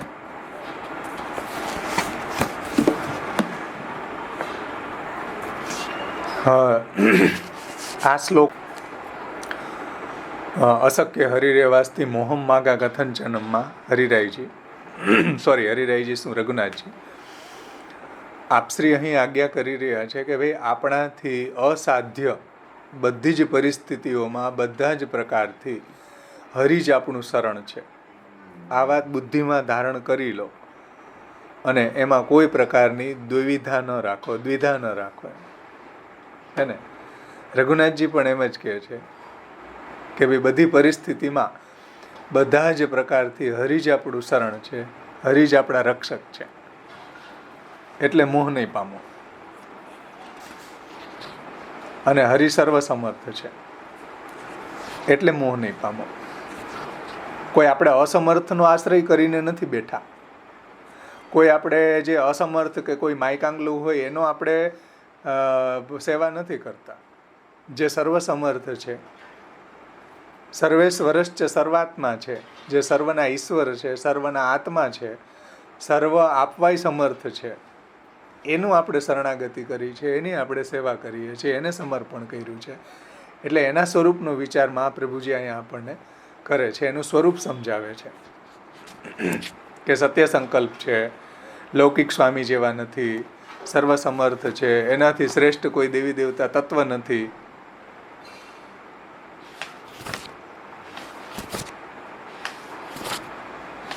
હવે આપણે લાસ્ટ શ્લોક જે છે એનું આપણે અવગાહન કરશું. છેલ્લો શ્લોક એ શ્રી ગોકુલનાથજીની ટીકામાંથી લેશું, બ્રજરાઈજીની ટીકામાંથી લેશું. શ્રી ગોકુલનાથજીની લાસ્ટ શ્લોકની ઉત્થાનિકામાં આજ્ઞા કરે છે કે પોતાના અંતઃકરણને આ પ્રકારે સમજાવી દીધા પછી હવે બધી જ રીતના વ્યગ્રતા દૂર થઈ ગઈ હશે, બધી જ રીતની વ્યગ્રતા દૂર થઈ ગઈ છે. આ બતાવવા માટે શ્રી આચાર્ય ચરણો અહીંયા ઇતિ શબ્દથી સમાપન કરે છે. ઇતિ વગેરે શબ્દો કહી રહ્યા છે, એટલે ઇતિ શબ્દથી ગ્રંથને સમપ કરે છે. હવે ગોકુલનાથજી એમ કહે છે કે ભાઈ બધી વ્યગ્રતા પુષ્ટિ ભક્તોની અંતઃકરણ પ્રબોધ ગ્રંથનું અધ્યયન કરીને દૂર થઈ ગઈ હશે, એટલે હવે અહીંયા ઇતિ શબ્દથી સમાપન કરે છે. ઇતિ શ્રી કૃષ્ણદાસસ્ય વલ્લભસ્ય હિતમ વચ ચિત્તમ પ્રતિ યદા કર્ણ્ય ભક્તો નિશ્ચિંતતામ વ્રજે. અંતઃકરણને ઉદ્દેશીને શ્રી કૃષ્ણના દાસ અને વલ્લભ એટલે શ્રી ઠાકોરજી અને ભક્તોને પ્રિય એવા શ્રી મહાપ્રભુજી, મહાપ્રભુજીનું આ હિતરૂપી વચન, આ કલ્યાણકારી વચન, આ અંતઃકરણ પ્રબોધ ગ્રંથરૂપી જે કલ્યાણકારી વચન છે એ સાંભળીને ભક્તો, આધુનિક પુષ્ટિ જીવો નિશ્ચિંતતામ વ્રજેત, નિશ્ચિંત થઈ જશે. એને કોઈ જાતનો મોહ નહીં થાય, કોઈ જાતની ચિંતા ન થાય, કોઈ બધી પરિસ્થિતિમાં એને ભગવાનની લીલાની સ્ફૂર્ણા થશે. તથૈવ તસ્ય લીલેતિ મત્વા ચિંતાદ્રતમ તજેત. એટલે અહીં કહી રહ્યા છે કે ભક્તો નિશ્ચિંતતામ વ્રજેત, ચિત્તમ પ્રતિ યદા કર્ણ્ય ભક્તો નિશ્ચિંતતામ વ્રજેત. આ જે મહાપ્રભુજીનું વાક્ય, આ મહાપ્રભુજીનો ગ્રંથ અંતઃકરણ પ્રબોધ જે છે એ સાંભળીને નિશ્ચિંતતામ વ્રજેત, નિશ્ચિંત થઈ જશે. એને હવે ગોકુલનાથજી સમજાવે છે ટીકામાં. ઇતિ શબ્દનો અર્થ અહીંયા સમાપ્તિવાચક છે. અને આ શ્લોકમાં શ્રી આચાર્ય ચરણોએ પોતાના માટે કૃષ્ણદાસસ્ય એ પદનો પ્રયોગ કર્યો છે. મહાપ્રભુજી અહીંયા ઇતિ શ્રી કૃષ્ણદાસસ્ય એવો શબ્દ મૂક્યો છે, કૃષ્ણદાસ એ પદનો પ્રયોગ કર્યો છે, જેમાં શ્રી કૃષ્ણ પદ દ્વારા તેમણે ભગવાન શ્રી કૃષ્ણને તેમના ભક્તો સહિત કરેલી લીલાના રસથી પરિપૂર્ણ બતાવ્યા છે. ઇતિ શ્રી કૃષ્ણદાસસ્ય, તો એમાં શ્રી કૃષ્ણને શબ્દ સમજાવે છે શ્રી ગોકુલનાથજી. એવી શ્રી કૃષ્ણ પદ મૂકેલું છે, તેનાથી ભગવાન શ્રી કૃષ્ણ છે, ભક્તો સહિતના કૃષ્ણ છે, લીલા પરિકર સાથેના રસાત્મક કૃષ્ણ છે, એવા શ્રી કૃષ્ણ, લીલાના રસથી પરિપૂર્ણ શ્રી કૃષ્ણ છે. આવા ભગવાન શ્રી કૃષ્ણના દાસ છીએ. મહાપ્રભુજી કેવા કૃષ્ણના દાસ છે? તો કે શ્રી સહિતના કૃષ્ણના દાસ હોવાને કારણે અને શુદ્ધ પુષ્ટિ માર્ગના ફલરૂપ દાસ્યને પ્રાપ્ત કરવાના કારણે, કે ભાઈ શુદ્ધ પુષ્ટિ ભક્તિ માર્ગમાં જે ફલરૂપ દાસ્ય છે, પરબ્રહ્મનું આવું દાસ્ય પ્રાપ્ત થવું એ ફલરૂપ દાસ્ય છે. કૃષ્ણ પણ ફલરૂપ છે અને એનું દાસ્ય પણ ફલરૂપ છે. તો એવું ફલરૂપ દાસ્યને પ્રાપ્ત કરવાને કારણે, કેમ કે આવી દાસતા પ્રાપ્ત થવી એ જ મોટું ફલ છે. કેમ આખા દુનિયામાં બધાને આવી દાસતા કૃષ્ણની પ્રાપ્ત નથી થતી? અને આવી દાસતા પ્રાપ્ત થવા માટે કોઈ સાધન નથી. એ ભગવાનનો અનુગ્રહ જ નિયામક છે, ભગવાનનું વરણ જ નિયામક છે. એટલે આ ફલાત્મક દાસ્ય છે. એવું ગોકુલનાથજી કહે છે કે ભાઈ શુદ્ધ પુષ્ટિ માર્ગના ફલરૂપ દાસ્યને પ્રાપ્ત કરવાને કારણે ભગવાનને અત્યંત પ્રિય એવા શ્રી વલ્લભ શ્રી મહાપ્રભુજીના પોતાના અંતઃકરણ પ્રત્યેના જે હિતકારી વચનો છે, અથવા પોતાના અંતઃકરણને ઉદ્દેશીને જે આધુનિક પુષ્ટિ ભક્તોના જે હિતકારી વચનો મહાપ્રભુજીએ આ ગ્રંથ રૂપે કહ્યા છે, એ આચાર્ય ચરણોએ પોતાના વચનોને એવા હિતકારી બતાવ્યા છે જેનાથી એને સમજવાથી કે એ વચનો એમના નિજજનો માટે જ છે. મહાપ્રભુજીએ ગ્રંથો શા માટે લખ્યા? ગોકુલનાથજી એમ કહે છે કે નિજજનો માટે. અને તે કારણે પ્રામાણિક પણ છે, એની આર્સ એ વાક્ય છે, પ્રામાણિક વાક્યો છે. આપણા માટે તો મહાપ્રભુજીના વાક્યો છે વેદ તુલ્ય છે. એના માટે બીજા, એના પ્રમાણ માટે બીજા કોઈ વાક્યોની આવશ્યકતા પુષ્ટિજીવોને નથી. સમજો, પ્રામાણિક છે એટલે બધી રીતે ચિત્તની વ્યગ્રતા દૂર થવી એ સિદ્ધ જ છે. જો કોઈ આ રીતે આચરણ કરશે, મહાપ્રભુજીના આ ગ્રંથનું અધ્યયન કરશે અને એ રીતે જીવન જીવશે તો એને કોઈ દિવસ એવો મોહ નહીં થાય, એને એવી કોઈ વ્યગ્રતા નહીં થાય, એને કોઈ એવી ચિંતા નહીં થાય, એને કોઈ પ્રભુમાં એવું દોષારોપણ નહીં થાય. એવું ગોકુલનાથજી કહે છે કે એવા મહાપ્રભુજીના વાક્યો પ્રમાણરૂપ છે, અલૌકિક છે, દિવ્ય છે, સાક્ષાત ભગવદ વાણી રૂપ જ છે આપણા માટે તો મહાપ્રભુજીના વાક્ય. જે આપણે આગળ ટીકાકારોએ સમજાવ્યું હતું ને કે સેવકસ્ય તું ધર્મો એમ સ્વામી સ્વસ્ય કરીષ્યતિ. રઘુનાથજીએ જે વાક્યો સમજાવ્યા હતા કે ભાઈ અહીંયા જે આચાર્ય ચરણોના જે વાક્યો છે ભગવદ વાક્યો જ છે. આગેવ કાર્ય સતતમ સ્વામી દ્રોહો અન્યથા ભવેત. એની ટીકામાં, રઘુનાથજીની ટીકામાં આ વાત સમજાવી હતી કે ભાઈ સ્વામીની આજ્ઞાનું પાલન કરવું એ સેવકનો ધર્મ છે, અન્યથા સ્વામીનો દ્રોહ થશે. ત્યાં જ આ વાત સમજાવી હતી કે આચાર્ય ચરણોની આજ્ઞાનું પાલન કરવું એ ભગવાનના વાક્યો સમાન જ મહાપ્રભુજીના વાક્યો છે. અને મહાપ્રભુજીની આજ્ઞાનું પાલન જો ન કરવામાં આવે તો સ્વામીનો દ્રોહ થાય છે. ઠાકોરજીનો દ્રોહ થાય ને મહાપ્રભુજીનો દ્રોહ થાય. આ રઘુનાથજીએ ટીકામાં આપણને સમજાવ્યું હતું, આપણે સમજી ગયા હતા ત્યારે. હવે અત્યારે એનો વિસ્તાર નથી કરતો. તો એ રીતના શ્રી ગોકુલનાથજીએ સમજાવ્યું. અને શ્રી બ્રજરાયજી લાસ્ટ શ્લોકની ટીકામાં સમજાવે છે કે આ પ્રકારે અંતઃકરણ પ્રબોધનું નિરૂપણ કર્યું અને ઉપર કહેલ જે ચિંતા છે એ નિરસ્ત થયા બાદ હવે આચાર્યજી ઇતિ શબ્દથી ગ્રંથનું સમાપન કરતા આજ્ઞા કરે છે. ઇતિ શબ્દનો અર્થ અહીંયા સમાપ્તિવાચક છે કે આ પ્રકારે, એટલે આ પ્રકારે એવો પણ અર્થ ઇતિનો લઈ શકાય. પણ અહીં આ સમજવું જોઈએ કે શ્રી કૃષ્ણનું દાસ્ય પ્રાપ્ત કરી લેવાવાળા શ્રી વલ્લભના અર્થાત રસરૂપ હોવાને કારણે ભગવાનના પ્રિય એવા શ્રી મહાપ્રભુજી આપણા અંતઃકરણ પ્રત્યે, આધુનિક પુષ્ટિજીવોના અંતઃકરણ પ્રત્યે આ હિતકારી વચનો આપણને કહી રહ્યા છે. ચિત્તમ પ્રતિ યદાકર્ણ્ય, અને એનાથી ભક્તો નિશ્ચિંત થાય. જે વચનોને ભલીભાંતિ એનું અધ્યયન કરીને, એનું શ્રવણ કીર્તન કરીને, એનું તાત્પર્ય સમજીને, એને સાંભળીને જીવ ભક્તની શ્રેણીને પ્રાપ્ત કરે, એની ભક્તિ પણ એવી દ્રઢ થાય, ભક્તની શ્રેણીને પણ પ્રાપ્ત કરે, એવો નિશ્ચિંત થયેલો જીવ પછી અલૌકિક ભાવને પ્રાપ્ત કરી લેશે.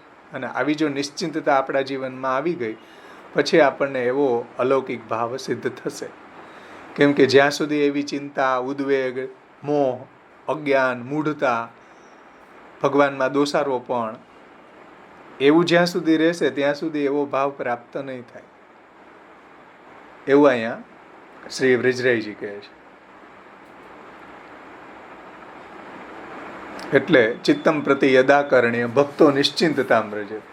ભક્તોએ આ વાક્યને સાંભળીને એ નિશ્ચિંત બની જવું જોઈએ એવું શ્રી બ્રજરાયજીએ કહ્યું છે. અને લાસ્ટમાં પુરુષોત્તમજીએ આખા ગ્રંથનો એક સાર આપણને સમજાવ્યો છે.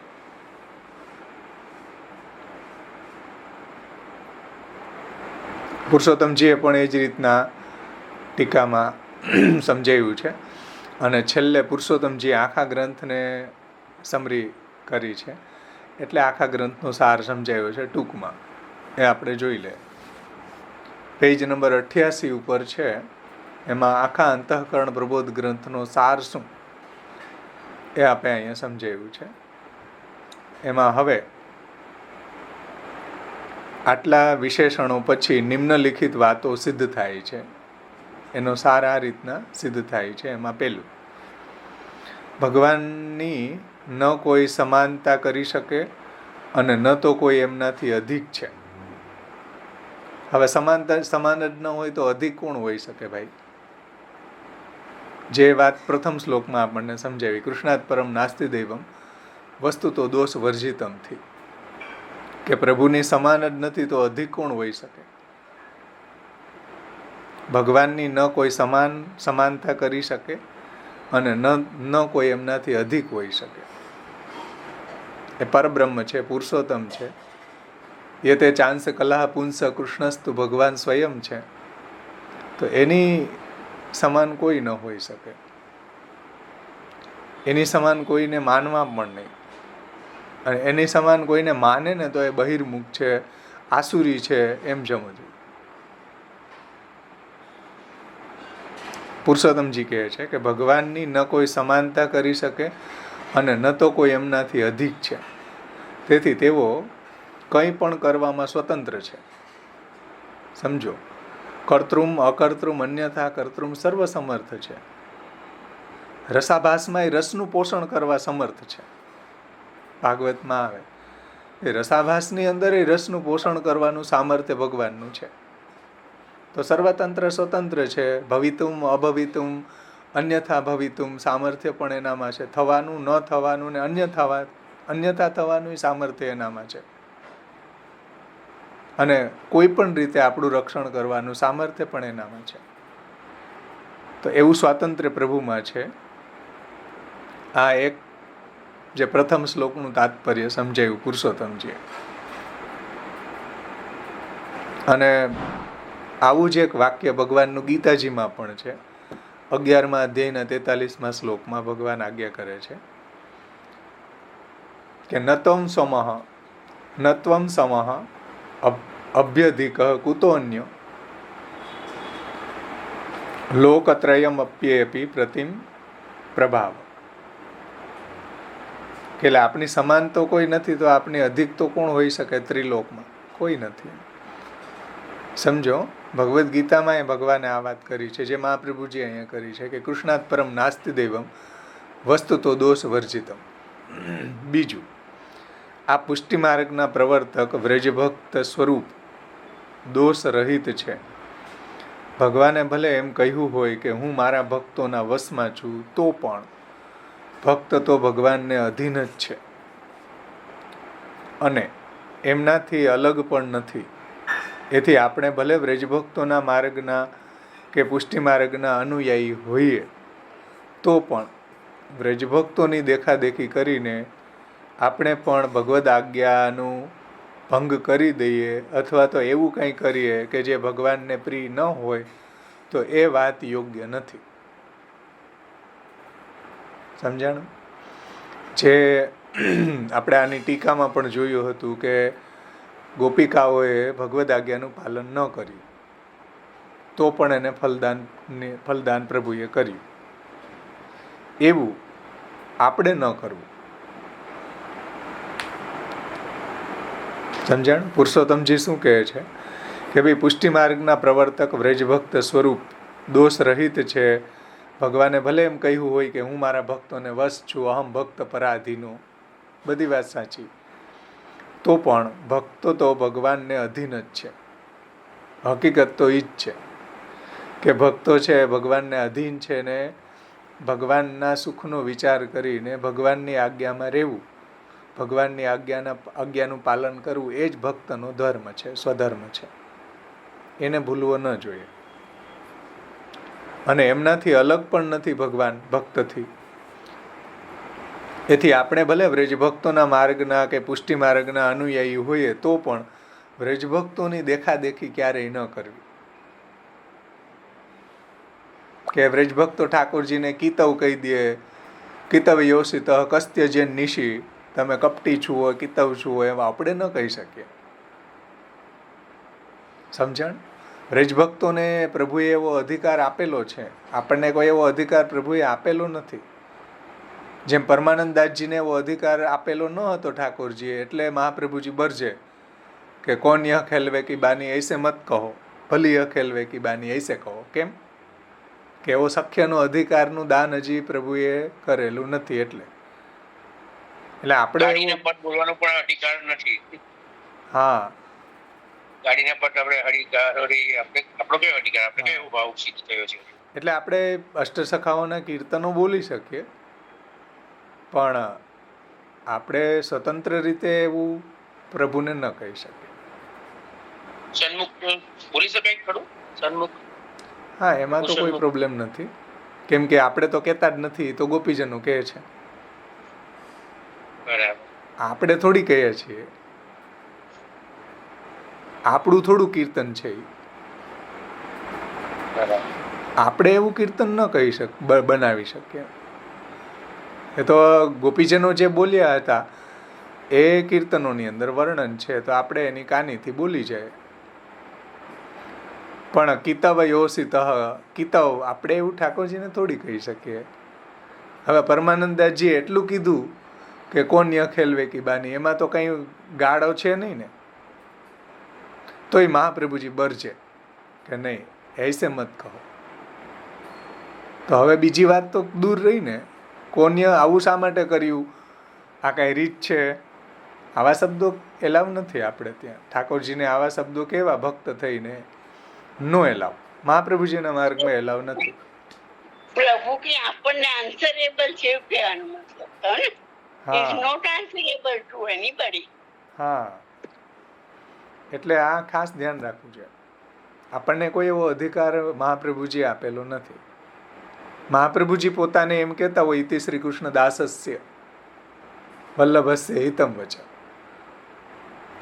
તો સમજી લેવાનું આપણે પણ કે આપણી સ્ટેટસ શું છે. એમ આપણે કૃષ્ણના દાસ છીએ, અનન્ય દાસ છીએ, નિજ દાસ છીએ, પણ આવા શબ્દો આપણા જીવનમાં આપણા પ્રભુ પ્રત્યે ન બોલી શકાય. એટલે અહીંયા પુરુષોત્તમજી સમજાવવા માગે છે કે ભાઈ, ગોપીજનોએ ભગવાનની આજ્ઞાનું ઉલ્લંઘન કરીને પણ ત્યાં રહ્યા, એવી રીતના આપણે ભગવદ આજ્ઞાનું ઉલ્લંઘન ન કરવું. એવી રીતે આપણે મહાપ્રભુજીની આજ્ઞાનું ઉલ્લંઘન ન કરવું, ભગવદ આજ્ઞા સદ્રશ આચાર્ય ચરણોની આજ્ઞાનું ઉલ્લંઘન ન કરવું, ઠાકોરજીની જે આજ્ઞા છે શાસ્ત્રમાં એનું ઉલ્લંઘન ન કરવું. તસ્માત શાસ્ત્રમ પ્રમાણમ તે કાર્ય વ્યવસ્થિત જ્ઞાત્વા શાસ્ત્રમ વિધાનોક્તમ કર્મ કર્તુમિહ અર્હસી.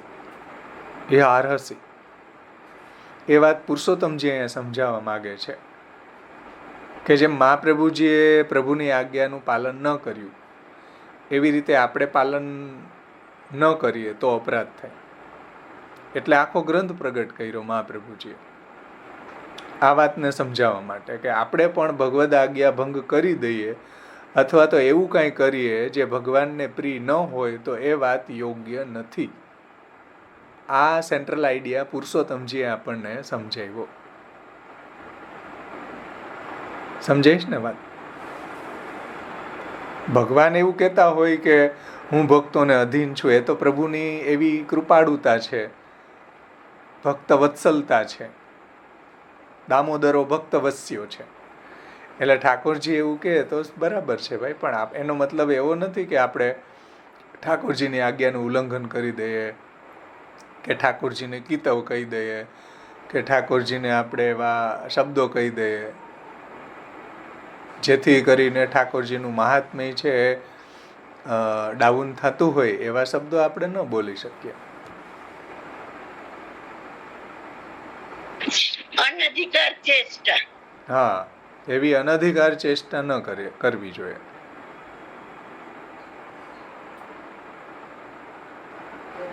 એ વાત અહીંયા પુરુષોત્તમજી સમજાવવા માંગે છે. જુઓ, આપણે આપણી દાસ્યતાની જે લિમિટ છે એમાં રહેવું છે.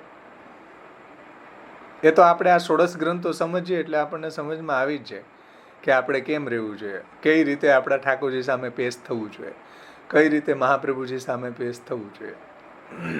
આગળ ત્રીજું, ધારો કે આપણે દોષયુક્ત પણ કેમ ન હોઈએ, પરંતુ જુઓ, ચાંડાલી ચેદ રાજપત્ની જાતા રાજ્યા ચ માનિતા કદાચિદ અપમાને અપી મૂલતઃ કા ક્ષતિર્ભવેત. ધારો કે આપણે દોષયુક્ત પણ કેમ ન હોઈએ, જેટલા બી દોષવાળા છીએ, પરંતુ ભગવાનને સમર્પણ કરી દેવાથી ઉત્કૃષ્ટ બની જઈએ છીએ, ભગવાનની સેવાને યોગ્ય બની જઈએ છીએ.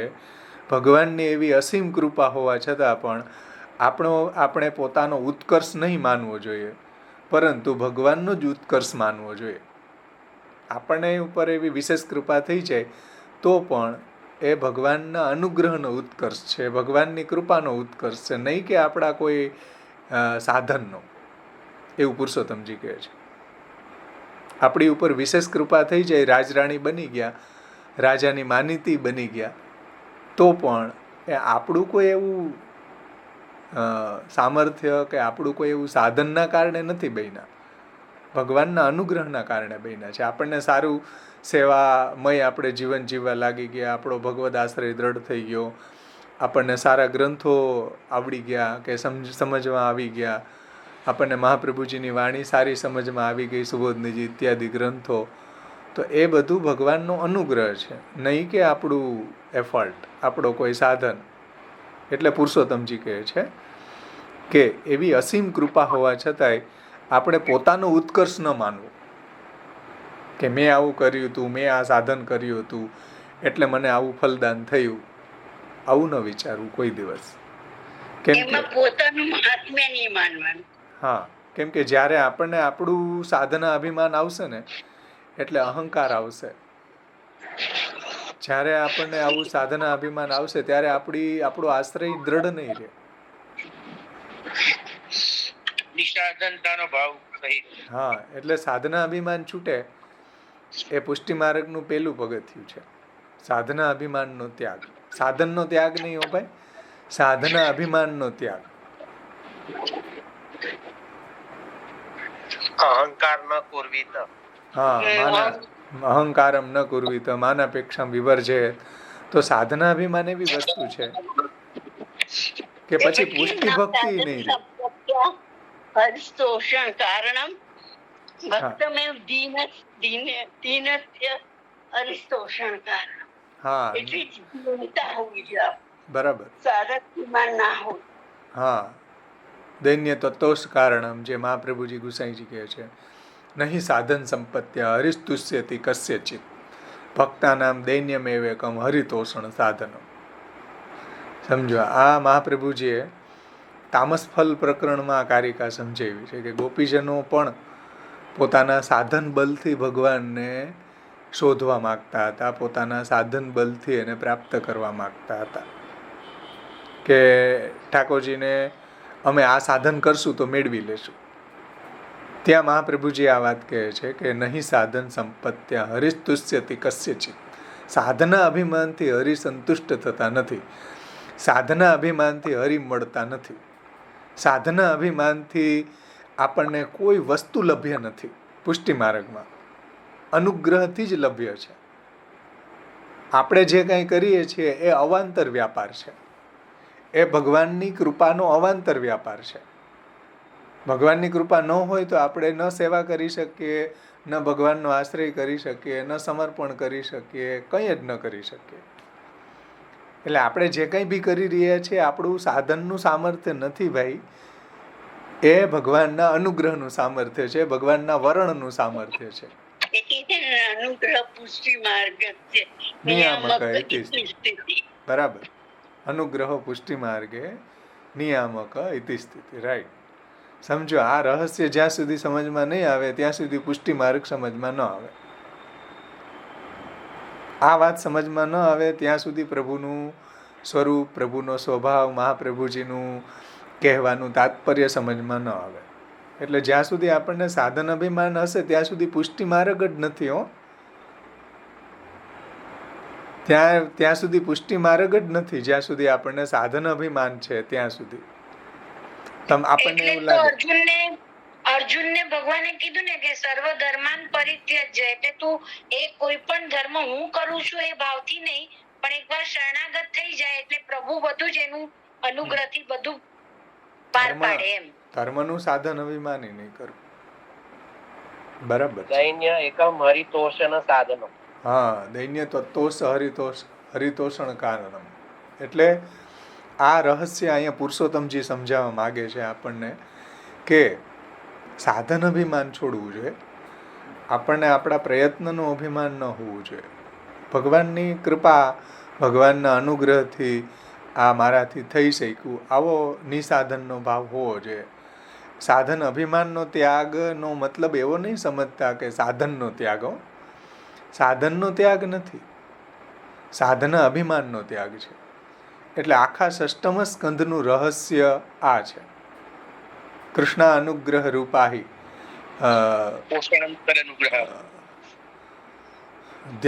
નામ ધ્યાન અર્ચનમ હરેર વીર્યમ નિરૂપિતમ. મહાપ્રભુજી ત્યાં કહે છે કે ભાઈ આપણે જે કંઈ બી નામ ધ્યાન અર્ચન સેવા શરણાગતિ સમર્પણ જે કંઈ બી કરી રહ્યા છીએ એ હરિનું વીર્ય છે, હરિનો અનુગ્રહ છે.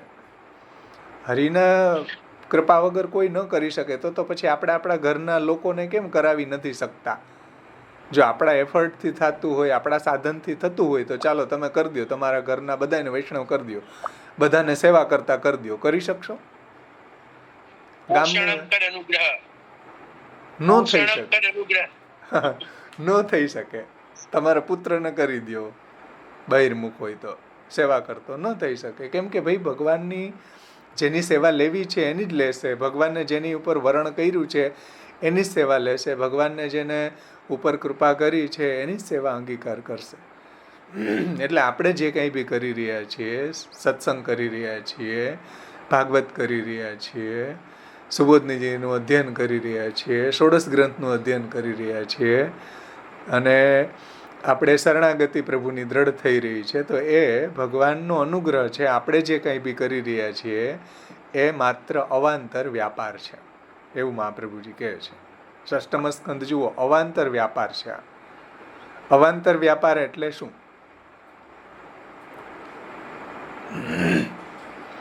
મુખ્ય વ્યાપાર ભગવાનનો અનુગ્રહ છે. જેમ ટ્રેન ચાલે એની અંદર આગળનો જે ડબ્બો વ્યાપાર કરે, વ્યાપાર એટલે ધંધો નહીં હો ભાઈ, ફંક્શન. એ જે એક્ટિવ થયો ને, ડબ્બો આગળનો ચાલ્યો તો એ વ્યાપાર થયો કહેવાય એક શાસ્ત્રી ભાષામાં. વ્યાપાર એટલે ધંધો ન સમજ. હે, બાય પ્રોડક્ટ. હા, બાય પ્રોડક્ટ. તો આગળ ડબ્બો ચાલ્યો તો પાછળના ડબ્બાઓ ઢસડાવાના છે, પાછળના ડબ્બાઓ ચાલવાના છે. તો પાછળના ડબ્બાઓ જે ચાલે છે ને એ અવાંતર વ્યાપાર કહેવાય, મુખ્ય વ્યાપાર ન કહેવાય. સમજણ? તમારી ઉપર પંખો ફરી રહ્યો છે તો પંખો જે છે એ સાધન છે, પણ ઇલેક્ટ્રિસિટી જે છે એની અંદર ન હોય તો પંખાના ફરવાનો વ્યાપાર ન કરી શકે. સમજણ? તો પંખો જે ફરવાનો વ્યાપાર કરી રહ્યો છે એ ઇલેક્ટ્રિસિટીને કારણે કરી રહ્યો છે. એવી રીતના આપણે પણ સેવા કરી રહ્યા છીએ તો અનુગ્રહ રૂપી મુખ્ય વ્યાપારના કારણે કરી રહ્યા છીએ. એટલે આપણો જે વ્યાપાર છે ને એ સેકન્ડરી અવાંતર વ્યાપાર છે. સમજાણું ને? ગાડીનો જે એન્જિન છે એ ચાલે નહીં તો ડબ્બા થોડી ચાલે એકલા એકલા. ડબ્બાની અંદર ચાલવાનું સામર્થ્ય ક્યાંથી પ્રોવાઈડ થયું? એન્જિનના ચાલવાના કારણે. એવી રીતના આપણે જે કંઈ બી ચાલી રહ્યા છીએ એટલે કે સેવા કરી રહ્યા છીએ આ માર્ગમાં આવીને, કે શરણાગતિ કે સત્સંગ કરી રહ્યા છીએ, એનું મુખ્ય કારણ એન્જિન જે છે ને એ ભગવાનનો અનુગ્રહ છે, ભગવાનની કૃપા છે, ભગવાનનું વરણ છે. એ મુખ્ય વ્યાપાર છે. હવે એમાં આપણે કેટલો અહંકાર કરીએ. ડબ્બા એવો અહંકાર કરે ડબ્બાઓ કે અમે ચાલ્યા ન હોય તો પબ્લિક કેવી રીતના સ્ટેશન સુધી પહોંચે. આ અહંકારની વેલ્યુ કેટલી ડબ્બાના? બોલો. આવો અહંકાર ડબ્બા રાખે ગાડીના, ટ્રેનના, તો એની વેલ્યુ કેટલી? એ આપણો અહંકાર એટલો જ છે કે આ મારા કારણે થયું, મેં આ સત્સંગ કર્યું એટલે આવું થયું, મેં ભક્તિ કરી એટલે આવું થયું, મેં ગ્રંથો વાંચ્યા એટલે આવો ભાવોદ્દીપન થયો, કે મેં આમ કર્યું એટલે આમ થયું. એની વેલ્યુ કેટલી? ડબ્બા જેટલી. હું કરું એ જ અજ્ઞાનતા, સકટનો ભાર જેમ શ્વાન હતા, એના જેવી વાત થઈ. તો હા, પંખો એટલે એવો. જે બી કરાવે છે એ પ્રભુની કૃપાથી જ આપણે કરી શકીએ છીએ એમ. બરાબર. એટલે સાધના અભિમાનનો ત્યાગ કરવો જોશે, તો લીલાબોધ ખીલશે આપણામાં. અને જેટલો આપણે સાધના અભિમાન હશે એટલો અહંકાર વધશે. જેટલો આપણે શેર ઠાકોરજીને સમર્પણ કરશું એટલું દૈન્ય પ્રગટ થશે. જેટલો શેર આપણે રાખશું એટલો આપણામાં અહંકાર વધશે. ચોખ્ખો હિસાબ છે જે પુરુષોત્તમજી અહીંયા સમજાવવા માંગે છે. સમજમાં આવે ને વાત? જય શ્રી કૃષ્ણ ભાઈ.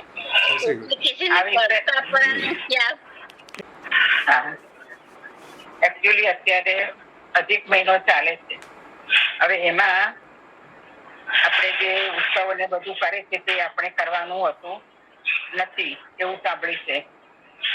અને બીજું કે જે જપ તપ કે દાન જે આપણે કરીએ એ યોગ્ય છે કે અયોગ્ય છે?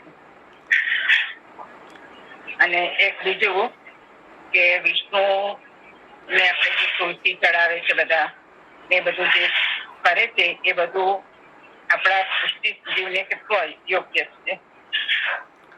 એની આપણે લાસ્ટમાં ચર્ચા કરશું, કેમ કે અત્યારે આપણું ગ્રંથનું જે સેન્ટ્રલ આઈડિયા પુરુષોત્તમજી સમજાવે છે એના સંબંધી તમને કાંઈ હોય તો પૂછો, એને આપણે છેલ્લે ચર્ચા કરશું.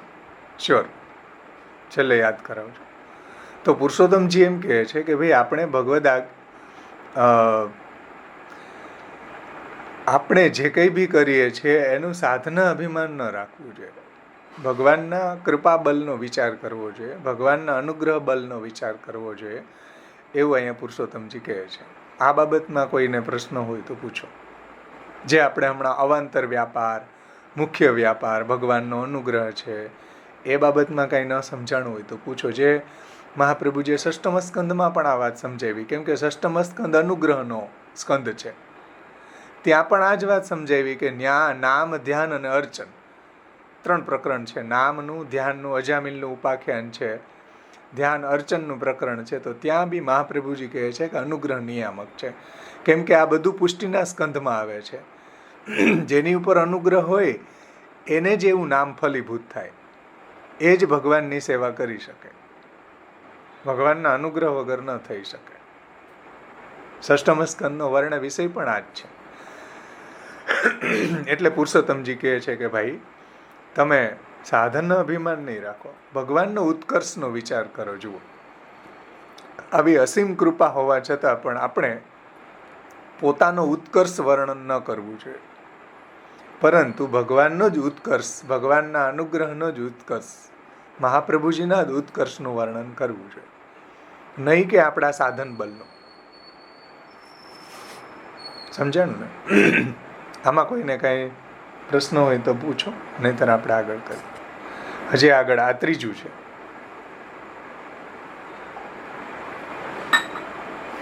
ભાઈ, જ્યારે ઠાકોરજીએ ગોવર્ધન લીલા કરી એને કેવી રીતના લેવાનું છે એ મને સમજવું છે. અને ત્યારે એમને ગ્વાલ બાલ સખા પૂછે છે કે કનૈયા તે આ ગિરિરાજ કેવી રીતના ઉઠાવ્યો? તો એ બધો જે કે છે કે થોડુંક માખણનું બળ, થોડુંક તમે ટેકો લગાવ્યો, તો એને અહીંયા કેવી રીતના લેવાય આપણે?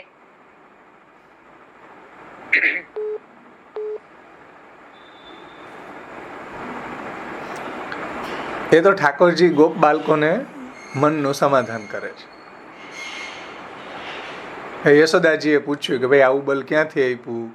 ઠાકોરજી એમ કહે છે કે ભાઈ આ તારું માં તે જે મને માખણ ખવડાવ્યું એના સામર્થ્યથી મેં આ ઉપાડી લીધો.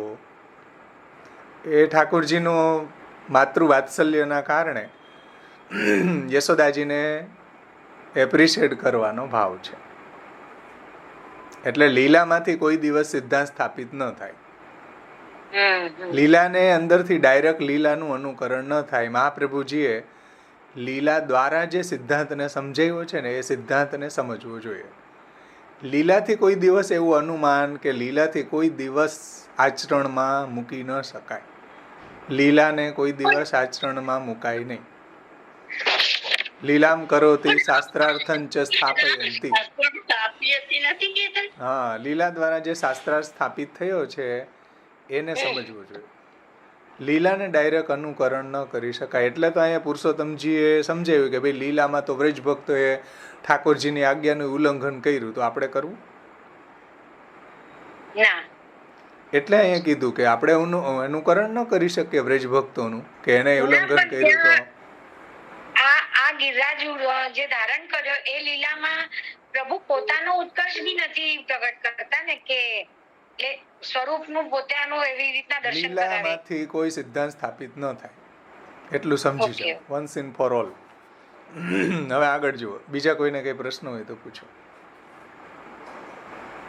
પછી આગળ 4 નંબરમાં પુરુષોત્તમજી આજ્ઞા કરે છે, જુઓ કે ભગવાન તો સત્ય સંકલ્પી છે, એથી એમણે આપણા વિષયમાં શું વિચાર્યું છે. જો કેટલી સુંદર વાત પુરુષોત્તમજી સમજાવે. જો સત્ય સંકલ્પ તો વિષ્ણુ નાન્યથા તું કરિષ્યતિમાં, એ શ્લોકનું તાત્પર્ય પુરુષોત્તમજી કઈ રીતે વિચારે છે. કેમ કે પુરુષોત્તમજી આખી ટીકા તો લખી દીધી,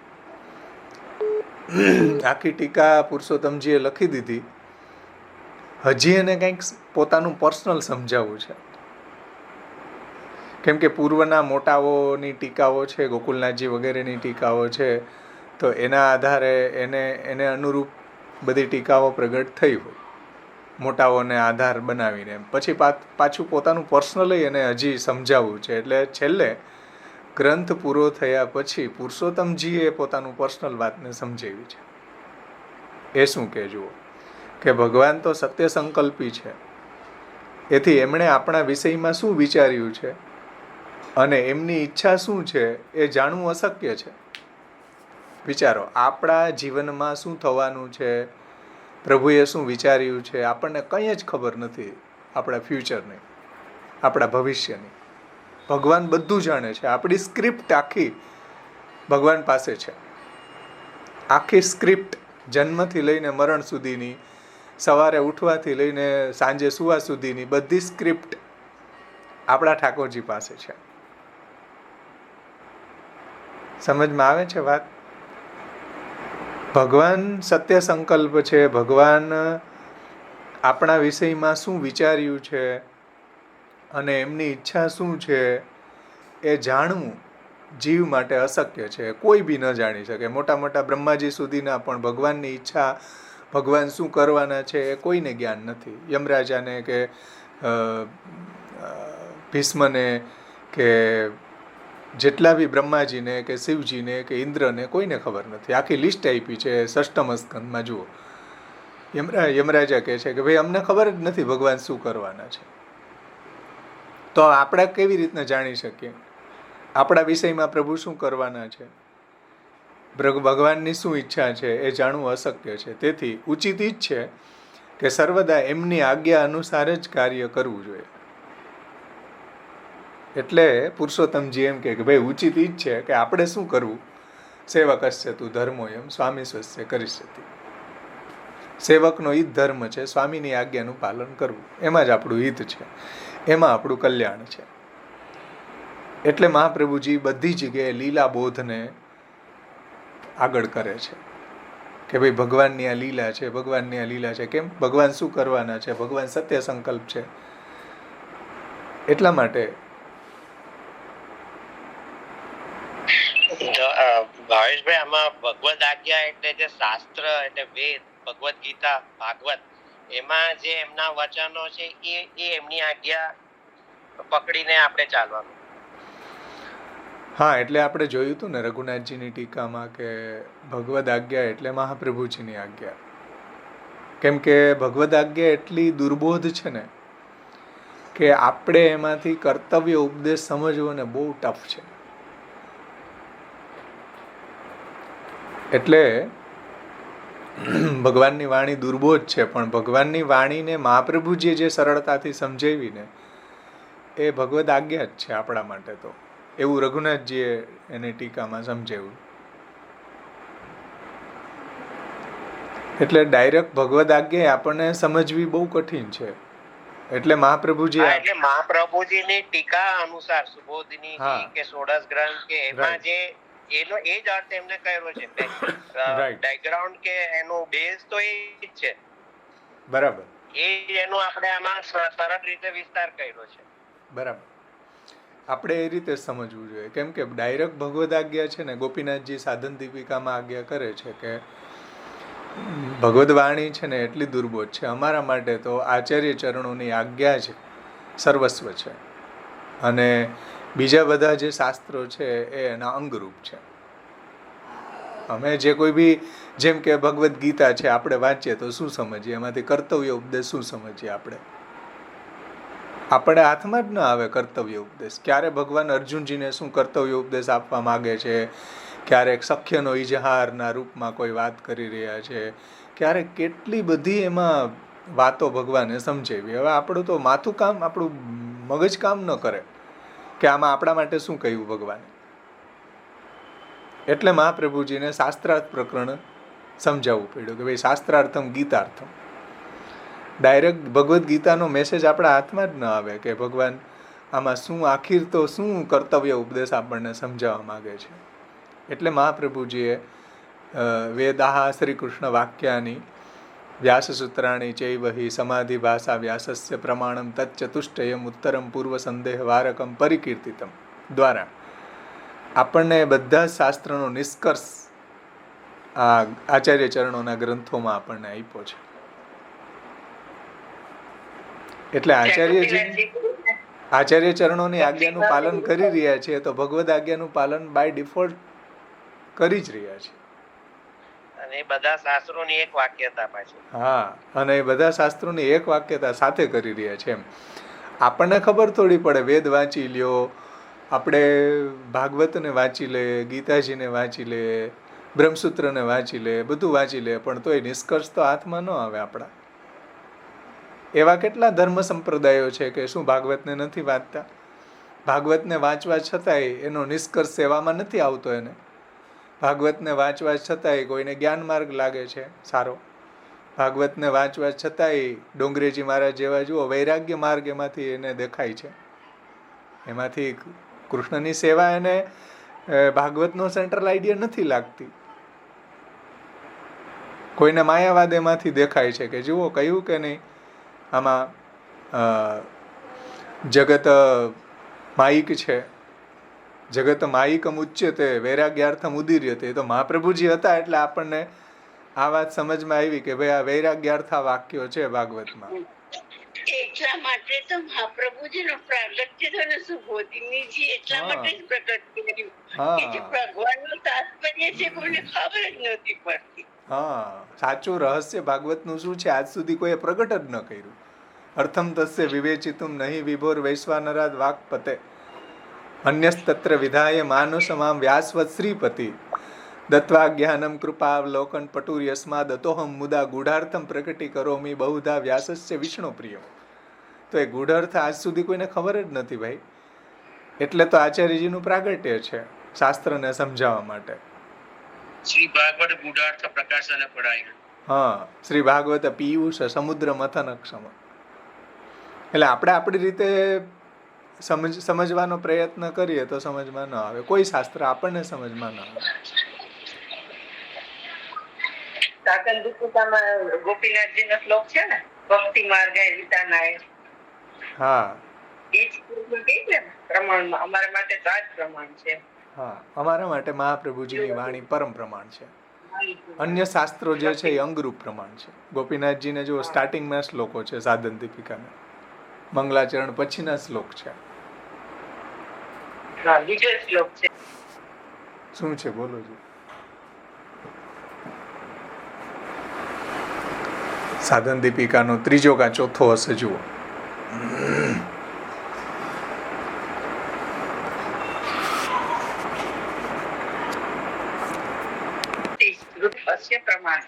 હા, જો સ એવ પરમ માનમ ભક્તિ માર્ગ વિતાનાય. પછી બોલો હુતાશમ. હા, જો ભક્તિ માર્ગનું વિતાન કરવા માટે, વિસ્તાર કરવા માટે હુતાશમ જે આચાર્ય ચરણો પ્રગટ થયા છે એની જે આજ્ઞા છે પછીનું વાક્ય જુઓ.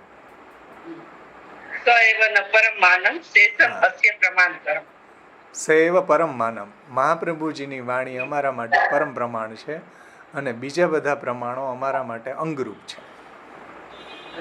આ ગોપીનાથ વેદત્રય શિરોભાગ એને સૂત્રવાખ્યાન હવે નહીં એટલું જ એમાં રહસ્ય બતાવી દીધું. જુઓ કે ભાઈ મહાપ્રભુજીની વાણી અમારા માટે, કેમ કે મહાપ્રભુજીએ જે નિષ્કર્ષ શાસ્ત્રનો કાઢ્યો છે એવું સામર્થ્ય કોઈનામાં નથી કે જે મહાપ્રભુજી સિવાય કોઈ એ શાસ્ત્રનું રહસ્ય આ રીતના સમજાવી શકે, કે આ રીતના શાસ્ત્રના ગૂઢ અર્થને પ્રગટ કરી શકવાનું સામર્થ્ય વાક્પતિ સિવાય કોઈનામાં નથી. નહીં અન્યો વાગધીસાત શ્રુતિગણ વચસામ ભાવમ આજ્ઞાતું ઇષ્ટે યસ્માત સાધ્વી સ્વભાવમ પ્રકટયતી વધુર અગ્રત પત્યુરેવ. એટલા માટે પુરુષોત્તમજી કહે છે કે ભાઈ ભગવાન તો સત્ય સંકલ્પી છે અને એથી એમણે આપણા વિષયમાં શું વિચાર્યું છે અને એમની ઈચ્છા શું છે એ જાણવું અશક્ય છે. એથી ઉચિત ઈ જ છે, આપણું હિત ઈ જ છે, આપણું કલ્યાણ એમાં જ છે કે સર્વદા એમની આજ્ઞા અનુસાર જ કાર્ય કરતા રહેવું જોઈએ. આ પુરુષોત્તમજી કહે છે કે આપણે આપણા આચાર્ય ચરણોની આજ્ઞા અનુસાર કાર્ય કરવું જોઈએ. જો એવું નહીં કરીએ તો, અને જો મહાપ્રભુજીની ઠાકોરજીની આજ્ઞાનું પાલન કરવામાં ન આવે તો રાજાની આજ્ઞા ભંગ કરવી તે મોટો અપરાધ છે. લોકમાં પણ રાજાની આજ્ઞા ભંગ કરવી એ મોટો અપરાધ છે. તો આ લૌકિક ઉક્તિ અનુસાર, આ લૌકિક ઉક્તિ છે, એક લોકની અંદર આ રૂલ્સ છે કે રાજાની આજ્ઞા ભંગ કરવી એ મોટો અપરાધ છે. એ લૌકિક ઉક્તિ અનુસાર આપણા સ્વામીનો દ્રોહ કરવા જેવો મહાન અપરાધ કર્યો એવું થઈ જશે. જો સ્વામીની આજ્ઞાનું ઉલ્લંઘન કરવામાં આવે તો સ્વામીનો દ્રોહ કરવા જેવો મોટો અપરાધ આપદ્યતે, મોટો અપરાધ આવી પડશે આપણી ઉપર.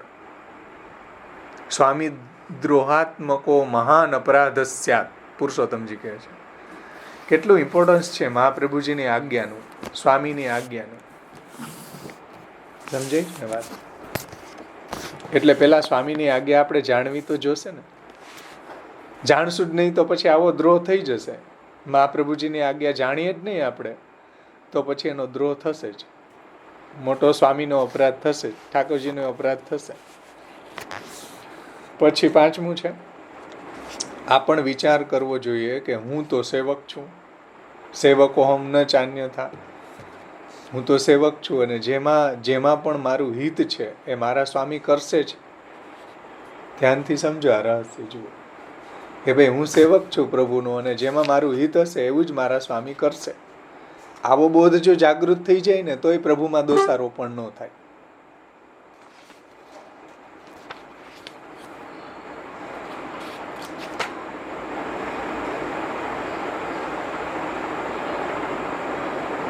કે સેવકસ્ય તું ધર્મો એમ સ્વામી સ્વસ્ય કરિષ્યતિ. એના ઉપરથી પુરુષોત્તમજી આ સમજાવે છે કે આ પણ વિચાર કરવો જોઈએ કે હું તો પ્રભુનો સેવક છું, જેમાં પણ મારું હિત છે તે મારા સ્વામી કરશે જ. એક સેવક માટે તો આ જ ઉચિત છે કે એથી એમની આજ્ઞા અનુસાર જ કરવું જોઈએ. આચાર્ય ચરણોએ જે ભગવદ આજ્ઞા નહીં માની તો એવી રીતે ભાવાવેશમાં આવી જઈને એમની દેખાદેખીમાં આપણે પણ નહીં કરવી જોઈએ કે ન માનવી જોઈએ. એની દેખાદેખી આપણે ન કરવી જોઈએ કે આપણે પણ એવું કાર્ય ન કરવું જોઈએ કે હાલો મહાપ્રભુજીએ ભગવદ આજ્ઞા ન માની તો પછી આપણે ભગવદ આજ્ઞાનું પાલન ન કરીએ, કે આપણે મહાપ્રભુજીની આજ્ઞાનું પાલન ન કરીએ તો મોટો દ્રોહ થશે, મોટો અપરાધ થશે, મોટું પાપ થશે. એવું અહીંયા પુરુષોત્તમજી પાંચમો જે ટોપિક છે એમાં સમજાવ્યું છે. આચાર્ય ચરણોએ પણ ભાવાવેશમાં આવીને જે કર્યું એનો એમણે પણ પશ્ચાતાપ જ કર્યો, કેમ કે પશ્ચાતાપ પણ એમને સેવક હોવાના નાતે થયો કે ભાઈ મેં ભગવાનની બે આજ્ઞાનું પાલન ન કર્યું, હું સેવક છું તો મારે સ્વામીની આજ્ઞાનું પાલન કરવું જોઈએ. તો એવી રીતના આપણે પણ અહીંયા શું ન કરવું એ પણ ઉપદેશ અહીંયા મહાપ્રભુજી આપ્યો છે કે ભાઈ જેમ મેં બે આજ્ઞાનું પાલન ન કર્યું એવી રીતના તમે પણ ન કરતા, એટલે તમે આજ્ઞાનું પાલન ન કરો એવું ન કરતા એમ.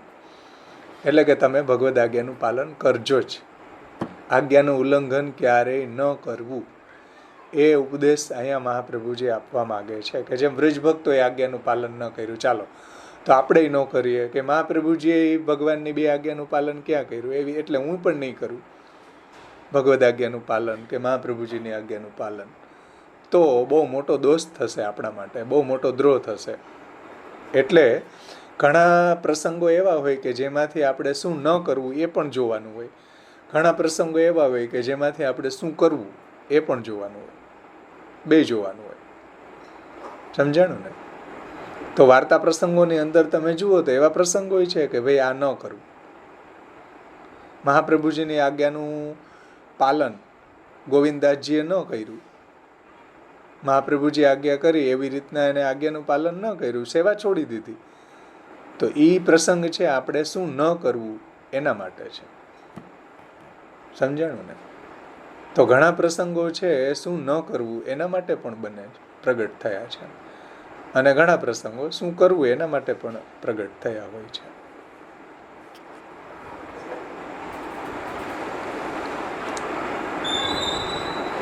આગળ 6 અને 7 હવે 2 જ છે. 6માં પુરુષોત્તમજી સમજાવે છે, એમ પણ જાણો કે ભગવાન કોઈ લૌકિક સ્વામીની જેમ નથી. જો લૌકિક પ્રભુવત કૃષ્ણોનો દ્રષ્ટવ્યમ કદાચનમ સર્વમ સમર્પિતમ ભક્ત્યા કૃતાર્થોસી સુખી ભવા. તો એમ પણ જાણો કે ભગવાન કોઈ લૌકિક સ્વામીની જેમ નથી. જો સેવક અપરાધ કરે અને ક્રોધિત થઈને તેઓ એનો ત્યાગ કરી દે, એવા સ્વામી લૌકિક સ્વામી જેવા નથી આપણા પ્રભુ. કેમ કે અંગીકાર કરવો. રામાનંદ પંડિત. હા હા, રામાનંદ પંડિતના પ્રસંગમાં આપણે જોઈ શકીએ. બરાબર. એમાં ઠાકોરજી એનો ત્યાગ કરતા નથી. મહાપ્રભુજીએ જે કર્યો છે એ પરીક્ષા માટે કે શિક્ષા માટે કર્યો છે, હકીકતમાં હૃદયથી નથી કર્યો. સમજો? અને એ જે અપરાધ થયો છે વૈષ્ણવનો, છતાંય મહાપ્રભુજીની આજ્ઞાનું પાલન કરવાનું એ ચૂક્યા નથી. જ્યારે બી ભોજન કરતા તો ઠાકોરજીને સમર્પણ કરીને કરતા. તો જુઓ, સમર્પણને જીવી રહ્યા છે, એટલે શ્રીનાથજી એને છોડ્યા નથી. સમજાણું?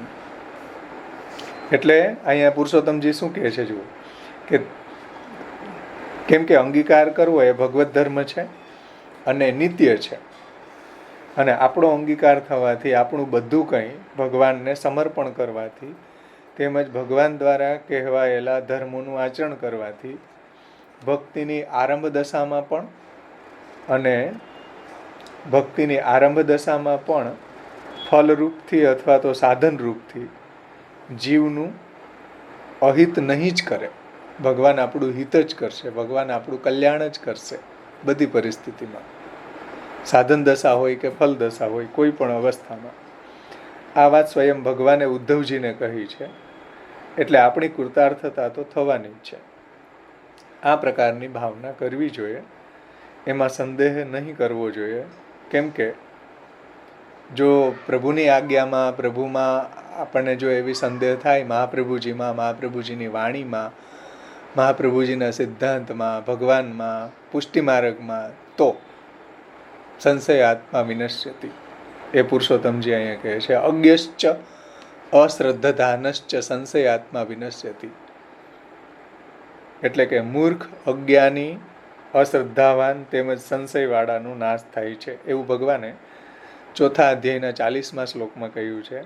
આ વાક્યમાં ભગવાને સંદેહ કરવાના દોષરૂપ બતાવ્યો છે. એટલે ભગવાનમાં, મહાપ્રભુજીમાં, મહાપ્રભુજીની વાણીમાં, પુષ્ટિ માર્ગમાં ક્યારેય પણ અવિશ્વાસ ન કરવો જોઈએ, ક્યારેય પણ એવો સંદેહ ન કરવો જોઈએ કે આવું થશે કે નહીં. એમ આચાર્યજીએ કહ્યું છે થશે જ, ઠાકોરજીએ કહ્યું છે થશે જ. દામોદરદાસ સંભરવાળાના પત્નીને અવિશ્વાસ થયો તો પુત્ર લેવાય ને અહીંયા. હા, એટલે અવિશ્વાસ ન કરવો. મહાપ્રભુજીની વાણી, મહાપ્રભુજીએ કહી દીધું કે ભાઈ પુત્ર થશે, વાત પૂરી થઈ ગઈ. હવે એમાં એ બાબતમાં કોઈ દિવસ અવિશ્વાસ ન કરવો જોઈએ. મહાપ્રભુજીએ જે ષોડશ ગ્રંથમાં કહ્યું એ રીતે જો આપણે આચરણ કરશું તો આપણને પણ માનસીસા પરામતા કે પ્રપંચ વિસ્મૃતિપૂર્વક નિરોધ અવસ્થા કે ફલાનુભવ, જે કંઈ બી પ્રભુએ વિચાર્યું હશે, અલૌકિક સામર્થ્ય, સાયુજ્યમ, સેવા, ઉપયોગી દેહો વૈકુંઠાદિશું જે કંઈ બી વિચાર પ્રભુને આપણને ફલદાન કરવું છે થશે. એમાં અવિશ્વાસ ન કરવો જોઈએ. આપણું કર્તવ્ય એ છે કે આપણા આચાર્યજીની આજ્ઞા પ્રમાણે આપણે ભગવત સેવા, ભગવત કથા, સમર્પણ પ્રભુને કરવું જોઈએ, સેવા કથા પરાયણ થઈને રહેવું જોઈએ. અને મહાપ્રભુજી જે કીધું એ રીતના થશે જ. અને આપણા જીવનમાં તમે જુઓ થતું જ આવે છે. આપણી એ અનુભવની વાત છે કે આપણે પહેલાં જે અવસ્થામાં હતા અને મહાપ્રભુજીની આજ્ઞા પ્રમાણે આપણે ચાલવાનો પ્રયત્ન કરી રહ્યા છીએ, તો આપણા જીવનમાં પણ એવા માઇલસ્ટોન આવે છે કે આપણી સંસાર આસક્તિ છૂટે છે, આપણને પ્રભુમાં સ્નેહ થઈ રહ્યો છે. સ્નેહથી જે ભગવત સેવામાં ઉપયોગી નથી એવા પદાર્થોમાં આપણો રાગ નાશ થઈ રહ્યો છે. પ્રેક્ટિકલ જુઓ, અનુભવ કરીને જુઓ, થઈ જ રહ્યું છે. હવે મહાપ્રભુજીની બાબતમાં, એની વાણીમાં અવિશ્વાસ કરવા જેવું આપણા જીવનમાં ન રહેવું જોઈએ. કેમ કે આપણા જીવનમાં ડે ટુ ડે જીવનમાં, ડે ટુ ડે લાઈફમાં, રોજિંદા જીવનમાં આ અનુભવ આપણને થતો જ રહે છે. જે પ્રભુની સેવા કરી રહ્યો છે એને થતો જ રહે છે આવો, કે આપણે સાચી દિશામાં જઈ રહ્યા છીએ, આપણે આપણા આચાર્યજીની આજ્ઞા પ્રમાણે ચાલી રહ્યા છે, તો આપણા જીવનમાં આવા માઇલસ્ટોન આવે જ છે. એટલે આપણે સાચી દિશામાં છીએ, જે મહાપ્રભુજી ભક્તિવર્ધનીમાં સમજાવ્યા છે. અને છેલ્લો ટોપિક છે આચાર્ય ચરણો દ્વારા આપણે અપાયેલા પ્રૌઢા પુત્રીના ઉદાહરણને. એટલે યુવાન થયેલી દીકરીને જો શાસ્ત્રે વડાવવામાં ન આવે તો વર સંતોષ નથી પામતો. એવી રીતના તથા દેહે ન કર્તવ્યમ વરસ્તુષ્યતિ નાન્ય થાય. એવી રીતના દેહની પણ આપણા પોતાના સ્વાર્થ માટે રક્ષા ન કરવી. આ દેહને એટલો બધો પંપાડવો નહીં, એટલો બધો એને આપણે પરિશ્રમનો ભય ન રાખવો એમ. એટલે સેવામાં પ્રવૃત્ત થવું એમ. સેવામાં કાંઈ એટલો બધો પરિશ્રમ છે નહીં હો ભાઈ. સેવામાં એટલો કંઈ દેહને ક્લેશ થોડી છે. સેવામાં તો આનંદ છે. પણ જીવ બુદ્ધિથી આપણને એવું લાગે કે આપણે સેવા કરવાનું શરૂ કરશું તો આપણને પરિશ્રમ થશે. ઓહો, કંઈ થવાનું નથી. એ આપણો ભય છે ખોટો. એટલે અહીંયા પુરુષોત્તમજી કહે છે કે ભાઈ ભગવાનને પરંતુ દેહની પણ આપણા પોતાના સ્વાર્થ માટે રક્ષા ન કરવી જોઈએ, પરંતુ કોઈ પણ ઉપાય દ્વારા ભગવત સેવામાં જ એમનો ઉપયોગ કરવો જોઈએ. કેમ કે ભગવાને આપણને આ શરીર એમની સેવા માટે આપ્યું છે. જો એવું નહીં કરીએ તો આપણું જીવન સર્વથા લૌકિક બની જશે, આપણું જીવન વ્યર્થ થઈ જશે, આપણે નિજફલથી રહિત થઈ જશું. વ્રજાધીપની પ્રાપ્તિ વગર નિજફલ રહિતા દેવ વૈશ્વાનરેશા, જે ગુસાઈજી કહે છે. જો આપણે આપણા શરીરનો વિનિયોગ ભગવાનની સેવામાં કરીએ અને ત્યારે પણ જો કોઈ પ્રતિબંધ આવી જાય તો પણ ભગવાનની જ શરણાગતિની ભાવના કરવી જોઈએ. જે કાંઈ બી પ્રતિબંધ આવી જાય, આપણી ભક્તિ સંબંધી કામના પૂર્ણ ન થાય, બધી પરિસ્થિતિમાં અશક્ય હરિરેવાસ્તિ મોહમ માગા કથંચના, ભગવાનની શરણની ભાવના કરવી જોઈએ. એના સિવાય બીજો કોઈ ઉપાય છે જ નહીં. પુરુષોત્તમજી કહે છે, હો ભાઈ, હું નથી કહેતો. બધા બારણાઓ બંધ કરી દીધા. આ જ ઉપાય છે. બધી પરિસ્થિતિમાં, અશક્ય કે સુશક્ય પરિસ્થિતિમાં હરિની શરણ ભાવના કરવી જોઈએ. પ્રતિબંધ તો ભગવાનની માયાને કારણે ઉત્પન્ન થાય છે અને માયા ભગવાનને અધીન છે. એટલે ભગવાનની શરણાગતિ કરવાથી પ્રતિબંધ દૂર થાય છે. કેમ કે માયાના કારણે પ્રતિબંધ થાય ને માયા જે છે ભગવાનને અધીન છે. ભગવાનની માયાને તરવાનો ઉપાય કેવળ એમની શરણાગતિ છે. અને એટલે જ ભગવાને શ્રીમદ ભગવદ્ ગીતાના 7મા અધ્યાયના 14મા શ્લોકમાં કહ્યું છે, દૈવી હૈષા ગુણમયી મમ માયા દુરત્યય મામે વિય પ્રપદ્યંતે માયા મેતામ તરંતિ તે. જે મારે શરણે આવે છે મારી માયાને તરી જાય છે. તો પ્રતિબંધ દૂર થઈ જશે ને. કેમ કે એ પ્રતિબંધ માયાના કારણે આવી રહ્યા છે.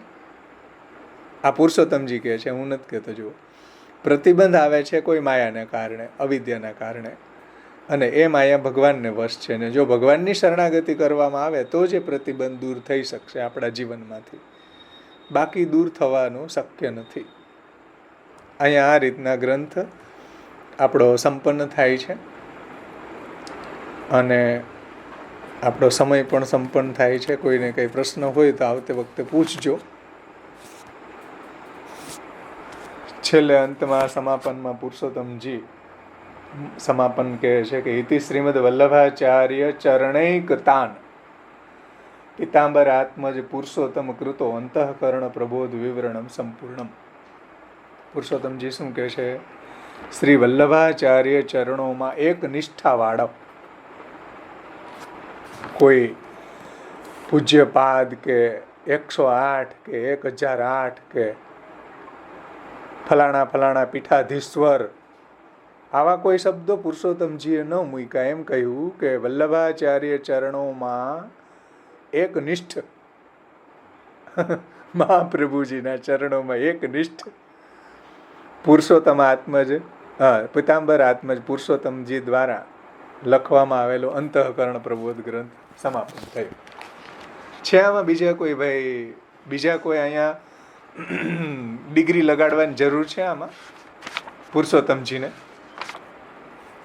ગોકુલનાથજી ઇતિશ્રી કઈ રીતે કરે છે સમજો. ઇતિશ્રી જોવા જેવી હોય છે, મને બહુ ગમે આવી ઇતિશ્રી.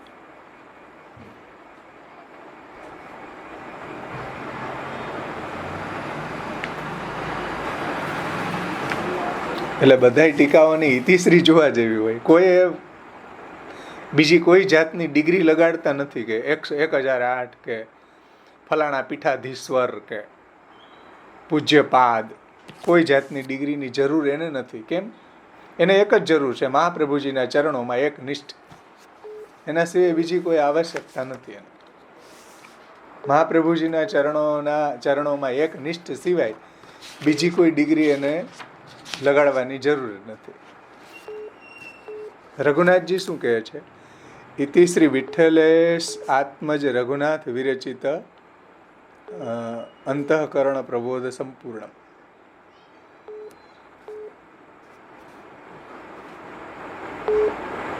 એમાં ગુસાઈજીની કૃપાથી આ અંતઃકરણ પ્રબોધ છે એ સમાપન થયું. બધાની તમે ઇતિશ્રી જુઓ, આ જ રીતના હશે. તમારી પાસે ટીકા હોય ને, તમે બધાની ઇતિશ્રી જોજો. તો અહીંયા આપણો સમાપન થાય છે. થોડું આપણો ગ્રંથ મહાપ્રભુજીની કૃપાથી અને ગોકુલનાથજી પુરુષોત્તમજીની કૃપાથી આપણો સંપન્ન થયો.